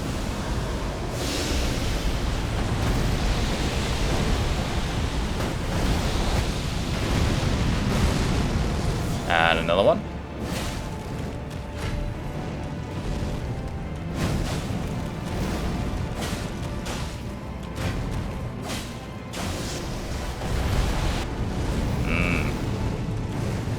I feel like he's put me in a lot of weird positions in the arena this fight, but he is dead. Bye-bye. Run to Hornsent. Come here, buddy. Oh, good job, man. You got him. Look at him. He's fucking coming in with his pose, showing up, trying to aura farm, and then doing absolutely nothing at all. That was pretty good, man. I feel like my theory behind that worked out as well. It's like all these little openings that you have on the Messmer fight where you'd normally be doing, you know, minimal damage anyway. You can RKR, and then it leads to way more damage on the charge heavy. I guess that opened the path into Eneralim as well, so we may as well go there next. And do Leda and PCR. I think I am gonna do the terrible thing. I'm gonna go with the horrible idea. I'm gonna use Ice Needle on PCR, even though it's by far the worst rapier. And we probably have setups here that are genuinely very good for PCR. Oh wait, before I do this, holy fuck, I can't believe I almost made that mistake again. We need to have Hornsent invade us. Jesus, that was almost really fucking bad. I had flashbacks from those early stat runs where I messed that up. That can never happen again. So by having him invade here, it removes him from the Leda fight. So we only have to fight Leda and Dane, which is obviously much, much easier. Okay, now we can go to Eneralim. Alright, surely first try tree jump incoming. Good. This is the easy bit though. Line up my head on this. It's simply impossible for me to get it first try. Somebody typing out a comment right now like, he always faking this shit. I promise you it's real. Just as real as my frustration when I fuck it up over and over again. Oh my god, let me on the bridge! Imagine spending 20 minutes doing this in a no-hit run just to get hit on the section directly afterwards, or Leda or something. You'd actually want to blow yourself up. Okay. Should have it from here. Oh, it looks so close, dude. Okay, we're good. One big stomp, please, buddy. Bye-bye. Get some every time. Okay, Leda time. I mean, I think we just go with Impaling Thrust. Impaling Thrust is really good against NPCs in general, and it's doing really good damage, so I don't see why it wouldn't make sense here. Alright, here we go. I think the strat is probably just going to be like bait out an attack, get an Impaling Thrust, back off, bait an attack. I guess we kind of did this earlier with Ymir. I feel like Leda could still cheese the fuck out of me and just somehow hit trade anyway, though. Like, I gotta be careful. Oh my god. That was my last flask, man. You leave me the fuck alone. Did Natan just die? Yes. You need to die now. Oh, yeah, I kind of fucked that one up. Yeah, that'll happen. Yeah, because she can do shit like that. Oh my god, I hate this fight. I just can't stand it, man. It's so obnoxious. Like, there's not a moment in this fight that it feels good. It's just all garbage all the time. This shit is pissing me off. There are things I can do to combat this problem. Let's do those before I lose my actual mind, such as getting Golden Vow and Flame Brought Me Strength. I honestly, at this point, I may as well just respec, because I picked up the other buffs. If I just put some more faith in my build, I could just cast them, and then we wouldn't have this problem. There we go. That's better. Okay, that'll make my life a lot easier. Alright, let's try this again with a little buff sequence added on top. Physic, Vow, Flame Brought Me Strength. I don't know if greeting like that was a good idea. Can Natan get in here, please? Oh god, he's getting mashed. He doesn't know how to deal with Dane.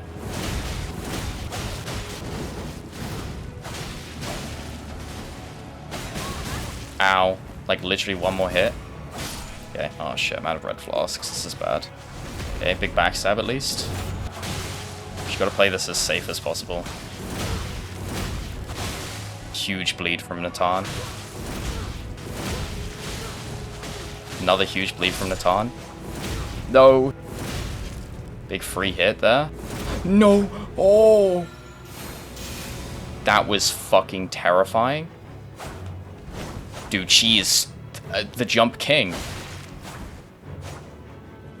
Please just tank it. Oh, thank God, dude. Bro, she's so fucking scary, man. I fucking hate that fight, man. I get that it's cool narratively, but the NPCs are so insanely obnoxious. Even on their own, they're obnoxious. So to stack 2 of them on top of each other, and 2 of that are like, you know, on their own pretty insufferable, even as NPCs go, is just insane work. Like, that's just crazy to be doing that. Even worse with fucking Hornsent, because he might be one of the worst NPCs they've ever made. This shit is some ass, like, truly. And it'd be one thing if this was an encounter that was optional as well, but to have it be required, you've got to put more effort into it, is what I'm saying. Is if you're going to make this a required fight with like a lot of narrative weight behind it, I understand that, and I think that makes a lot of sense, but you've got to put more effort into the actual gameplay part, otherwise it's just making it so painful. Okay, anyway, Radahn, we already decided what we want to do. More torture for me. Let's go finally get the Ice Needle. The worst rapier by far. I am not looking forward to this. Kind of glad I'm going to get this late so I don't have to fight the fucking Revenant that you get it from. I'm probably gonna like one-shot it. There we go. And Frozen Needle. Let's go level this thing up. Okay, plus 10 Frozen Needle. It actually has surprisingly good AR here. This is the only Somber Rapier, and it fucking sucks. It's so bad. Okay, let's go fight PCR. The interesting thing about this weapon, though, is that the heavy attack fires a projectile, which is cool, I guess, but it makes the heavy attack ridiculously slow, because, like, look how fucking long it takes to do this animation. What you can do, though, is a feint attack. So if you start charging a weapon, and you backstep in the middle of it, it shoots the projectile without doing the full really long animation, which is sort of nice. Like, that's the one upside it has. This might be that it's going to take forever if I try and use the feint attack or something. Also, something that happens a lot when you use the feint attack is that you get what happened just there, where you accidentally get a roll, which obviously you don't want. Actually, those R1s are kind of doing decent damage, no? Like, that's not bad at all. What does, like, a few R1s do? Wait, that's actually good. Huh. I mean, it is doing pierce damage, which he is weak to. So that's something. But that is surprisingly good damage, actually. I thought that would have been a lot worse. Okay, there's a frost, too. Dude, maybe I'm underrating this thing. I don't know. I was sort of under the impression that it was really, really bad. I forgot how to dodge it. Oh my God, what am I doing? One day, no practice. It does look really cool too. Like, I kind of wish this weapon was good, because I think it's doing interesting stuff and it looks cool. Unfortunately, the interesting things about it are not the best way to use it. What am I doing, man? Sometimes your girlfriend just be sending you anything. I just got a message that was, how would you react if next time we saw each other I was bald? Like, what are you talking about? Did I do a single impaling thrust yet? Let me do one here and see. Yeah, I mean, that's okay. It's actually worse damage than doing R1s there. Beautiful. It's also very stamina efficient. Oh wow, another fucking frost. Dude, this thing is kind of solid. It's not even bad. I can't believe I've been lying to myself this whole time. Hopefully I can do this right.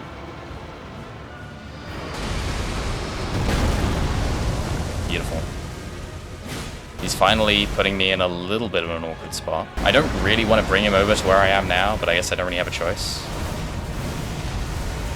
Oh my God, I'm so trash. They got the dumbest man alive on the sticks. It's fine, we go again. What am I doing? Just focus and don't make mistakes, and then you win. I think the thing that annoys me the most when I record these videos and like I'll fight a boss and I won't do so well is that there's such a disparity between how the practice went and how the run is going. And I'm sure there's a lot of factors at play there, like, you know, I'm not practicing with the same weapon, like I'm not using the same moveset, and I'm obviously not talking, and I'm not thinking about testing stuff. But it's like the little mistakes, right? It's like the just not rolling an attack for no reason. Those are the ones that bother me the most, because it's just like, what am I doing, man? I'm just making a nothing mistake for no reason. Like, it's like my brain shuts off. And those are always the problems that I have, I feel like. Also, that was a very quick phase one. My consistency with all things I do comes down to whether or not I'm going to make one of these mistakes that's like, you know, just like a failing of mechanical function in my brain. Like something I've done a million times that suddenly I fail to do just once. Like I've got just a natural margin of error for everything, regardless of how much I'm focusing. Like that, for example. Maybe it's something to do with my ADHD. Technically, I have ADD. Maybe it's something to do with that. I don't have trouble focusing on things for long periods, but maybe I'm getting, like, distracted very briefly, and that's what causes these little mistakes to happen.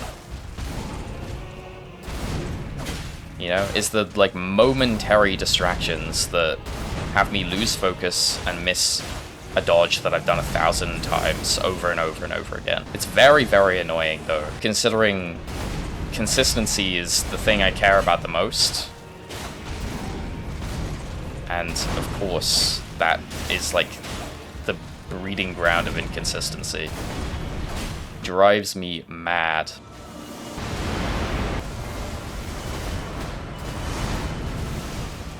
Good roll there. See, I'm getting that one more consistently now. I feel like I'm on top of that attack. And then next time it'll come up, I'll miss the dodge somehow. The big thing with this boss, though, is just getting these moments here. Like, if you can keep him in this close range, it's fine. But it's when he makes some distance from you, and you have to deal with this ranged moveset. Like, the distance you have to stay from him is quite specific so that you don't get a stored attack. Like, I gotta be around here.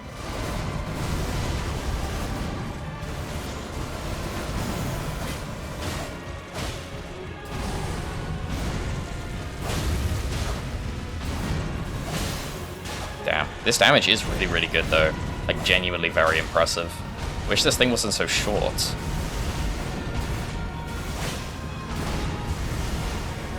I don't think I'm going to be saying the same about this thing, though, when we start using the heavy attack on another boss. Also, I think I got a counter attack there.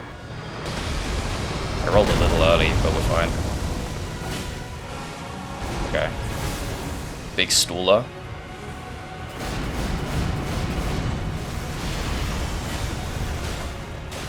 He is very close to dead. He is extremely close to dead.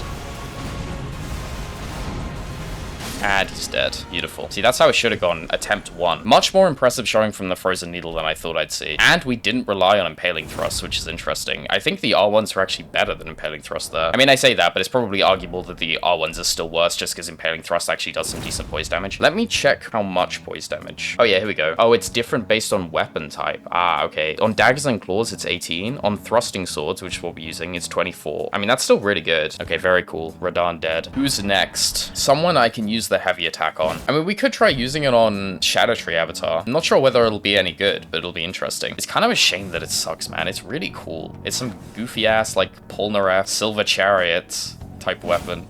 You know what I mean? I suppose we could bring back power stancing here and maybe go with a fire-infused weapon in the other hand. Because Scadutree Avatar's weak to fire, obviously, but also that's going to reset our frost proc so we can get more of them. It's kind of a good idea, huh? Still haven't learned that Fire Knight moveset. I mean, I'm bringing it up again, but I want to learn all the enemy movesets in the game at some point. There's a lot of enemies in this game where a hell of a lot of care and attention has been put into the moveset, and no one has learned that moveset. And I think a lot of them are good enough that they could be bosses on their own. For example, Elder Lion, which you see a lot in Night Raid now. I mean, that's just a regular enemy in this game. It's not a boss anywhere, and that's a really good moveset. It's definitely better than some of the shit-ass bosses, like Revenant, for example. Also, best voice line in the game incoming. There it is. One of the most annoying parts about this, though, is that apparently the Axe Talisman that buffs charge attacks doesn't even buff the projectile part. Which is like, you know, it would be fine if it did decent damage, but it does horrible damage, so maybe I'll hit one here. Wow, that is bad.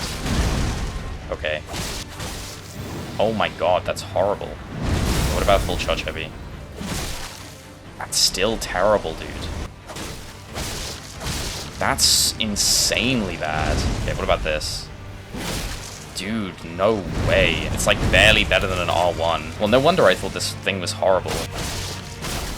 We did get a frost, though. Okay, I'm gonna reset this. Wow, that is just fucking straight garbage. That's irredeemable, man. Like, it's so bad that it seems like it must be a mistake, right? Okay, well, I guess we'll just stick to our power stance attacks.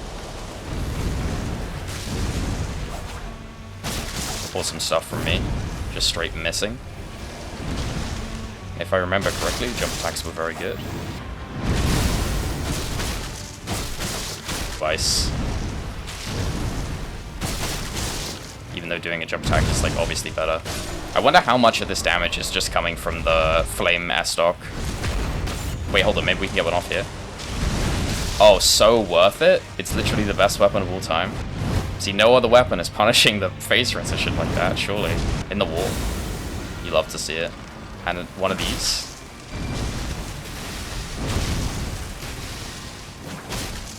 Okay, the projectile is kind of nice. Sometimes. I would love to see a frost.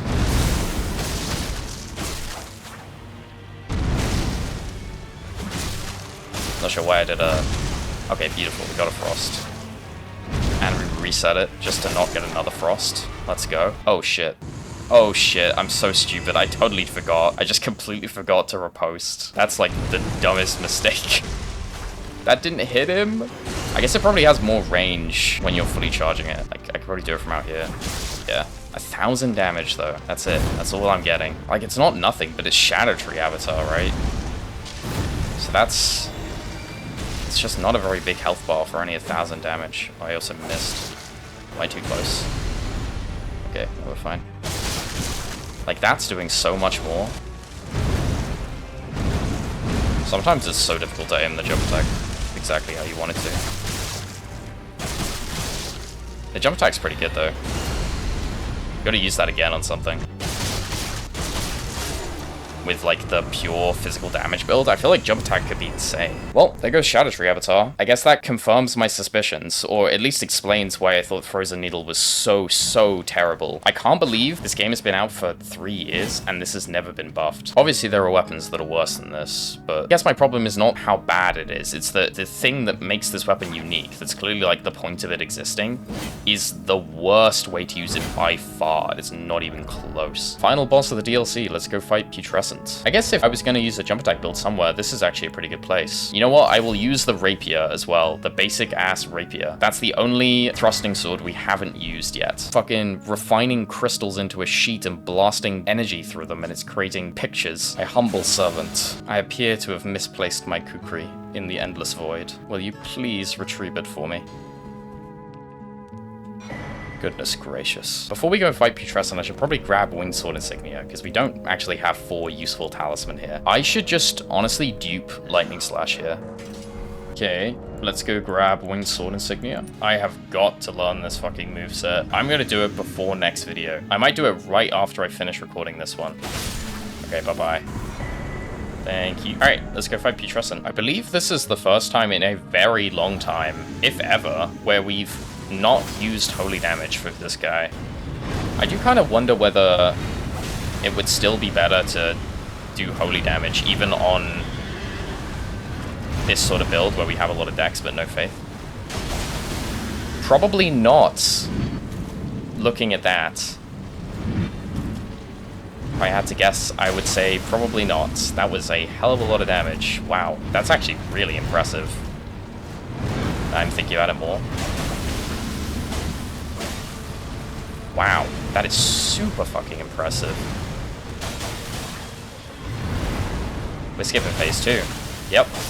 Jesus. Okay, that was disgusting, man. No holy damage, just lightning. That destroyed him. That was better than a lot of builds that do have holy damage. That was probably the most impressive kill we've had on this run, actually. Maybe Bayle. Bayle was really good, too. Also, Trina's dead, so we get the drip. Okay, that's the DLC done. And for once, I don't have to say the thing about Metyr, because we actually did kill Metyr on this run. So instead, I'm just going to tell you to go watch the big video. I spent a year of my life on it. Go watch it. Go watch it. I spent all my time on it. It took ages. It took all my time. Have you watched it yet? If you've watched it, you should watch it again. Anyway, I guess we'll head to Loretta and Malenia next. Very nice Ordina. I used to die in this place like every single fucking playthrough. Let's see if I still got it against the Leonine. I think I might have it. Possibly something to do with the Ash of War that just stunlocks him. And dead. Beautiful.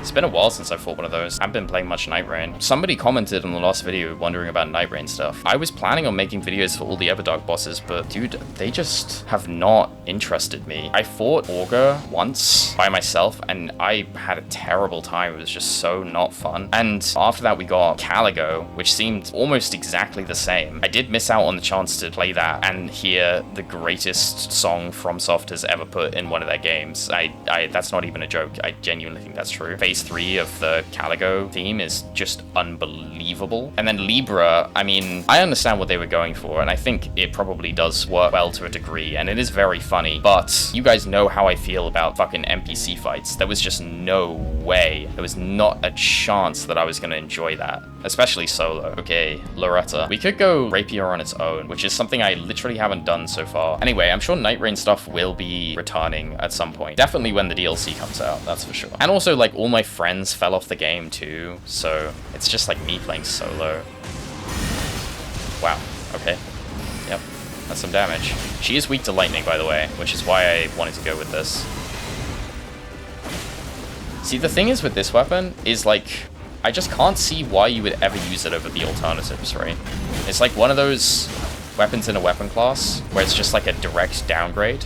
I'm saying that while it does a bajillion damage, but I imagine all the other ones would do more. Because, like, you know, this moveset's good, but the Cleanrot Nightsword and Ansper Rapier also have it, and it's shorter than both of them. So why do you use this weapon ever? Like, what possible reason? Apart from, I guess it's easily accessible, right? Also, like, I talked entire way through that fight that lasted about 5 seconds. That was a lot of damage. Remember to always buy a dagger so you can quick step across the rot, kids. Dark Souls 3 style. That's gotta be their most egregious rot swamp they've ever done. Baron Keep in Dark Souls 3 it's so annoying to go through, and the enemies there are annoying as fuck. I love Dark Souls 3, by the way. I'll probably do some Dark Souls 3 stuff at some point as well. If you're ever wondering about whether I do stuff with other Souls games, I will. I want to do way more practice, though, before I start making videos. I'm really not very good at that game, and I do really, really want to learn it and, like, actually be good at it. And I want to no-hit it at some point. I should do more no-hit stuff, though. I should do a difficult no-hit run in Elden Ring. I think that would be good, and I'd like to point at it as a mark of my credibility. Okay, Malenia time. Rapiers are kind of weird with Malenia, so there's a good chance I make a mistake here, actually.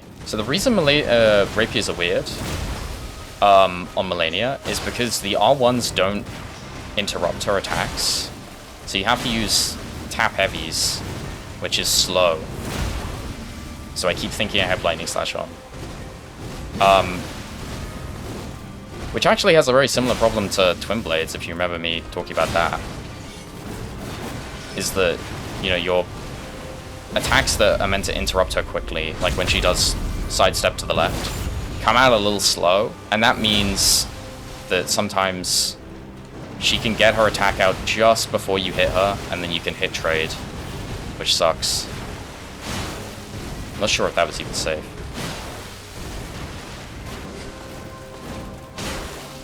Does that not hit stun her? For some reason I thought it did. No, it does. It was just didn't that one time for whatever reason. Also, Impending Thrust is really good from Malenia because you can get it in those smaller openings like that. Very, very strong Ash of War. I mean, it's just a strong Ash of War in general. Obviously not as good as Lightning Slash, though, which is the thing we didn't use because we're using this. And Lightning Slash, honestly, on the Cleanrot Nightsword in particular, would be a little bit more beneficial because it has a really good charge heavy anyway. So it kind of doesn't need the alternate move for dealing with her larger openings. It's still definitely really good, though. Also, Lightning Infusion is insanely good from Malenia because she's standing in water. Okay. Yeah, she's not standing in water all the time, though. But, like, the thing is... Oh, God. That was a mistake. I meant to do a heavy attack and I did a light attack. See, that's what can happen. That's why this weapon is kind of difficult to use. Yeah, so obviously... Oh, I did it again. Oh my god, man. Gotta fix my brain. Yeah, what I was saying is Malenia is standing in water, which is really cool if you're using lightning damage, but is so annoying because she's meant to be weak to fire, because obviously she's like rock god or whatever. But because she's standing in water, it negates her fire weakness, which is super annoying. And then obviously some of the arena is not in water. There's not very much of it. And also it's towards the edges, where technically it's not even safe to take her there. Because the terrain, or at least the way I fight her, or she's dead, because the terrain slants upwards. So if you take her over here, with the way I fight her, where I kind of crouch under some of her attacks, those attacks will clip my head because she's on a slant. Also, she can trip off these fucking roots and cancel her attack, and then immediately lead into another attack, which will kill you. That's happened to me once. I fought Malenia for hundreds and hundreds of hours. It's happened to me one time.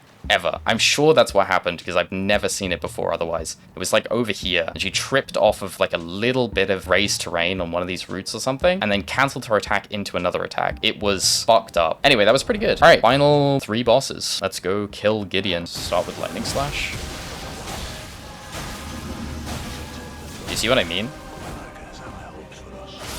Bye-bye. Yeah, you can just keep interrupting everything he does. Such a quick little poke. Very nice. Fuck you, Gideon. You know what? We haven't touched the S-Stock moveset since the start. I kind of like to go back to that. Maybe throw Cragblade on it to go pure physical damage as well.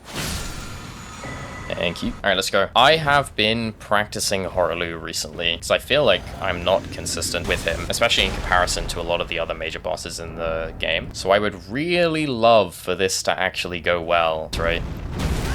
I can't believe I just... You know what? No. No. We're going again. I can't get hit like that, man. I spent so long practicing this fucking boss.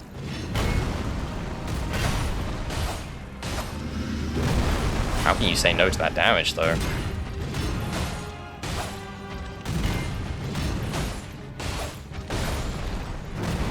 My god, that is so much damage. We're just melting him. Oh, yeah, you don't even get to do your big stomp. Okay. We're definitely not getting a stagger or anything.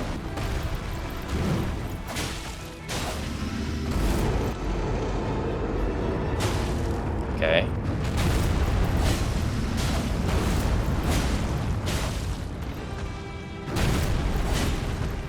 Good, I actually rolled at the right time there.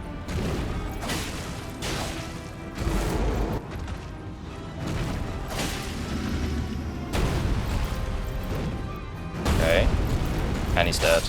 I mean, he didn't do any of the even mildly difficult or interesting stuff there. He just did, like, the easiest moves, but at least we didn't get hit, I suppose. Also, that did look really fucking good. Like, destroyed Godfrey. Okay, what are we using for Radabeast? Normally, I like to bust out the strongest thing we have. It's probably double lightning slash jump attack build, actually. So I guess we're running that, and I will buff as well, just to see the absolute cap that this thing can go to. Big damage? Yup. Could have got way more hits in there.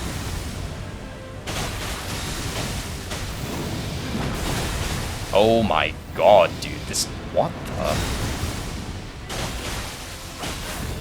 I mean... He almost didn't even make it to the phase transition attack. That's crazy. Okay, and this should be really good against Elden Beast too, because he's in water. Yep. What the... Oh my god. Dude, imagine if this thing staggered, it would be the strongest thing ever.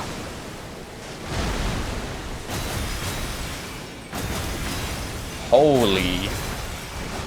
Dude, it's just fucking melting him. That's crazy. Actually having Dex when you use Lightning Infusion, good. Shocking. That was so strong. We did have Golden Vow for that one, but it's just Golden Vow and Physic. I mean, to be fair, 15% less damage than that would have still been an insane amount of damage. Okay, that's it. I enjoyed this one too. There were more surprises in here than I expected, actually. I guess the biggest surprise is that rapiers are actually better than I gave them credit for. I kind of thought they were in a similar boat to straight swords where they need an Ash of War to be good. They have a good moveset, but that's all they have going for them. But they're actually really solid on their own a lot of the time. Yeah, interesting. Maybe something I will consider using more in the future, because this moveset is very strong, so if it has good damage paired with it, it's totally worth using. If you made it this far in the video, press all the buttons down below. There should be a poll up for what the next weapon class will be, so go vote on that. I will see you in the next one, which should be next week with another episode of this series. So yeah, I'll see you very soon. Bye-bye.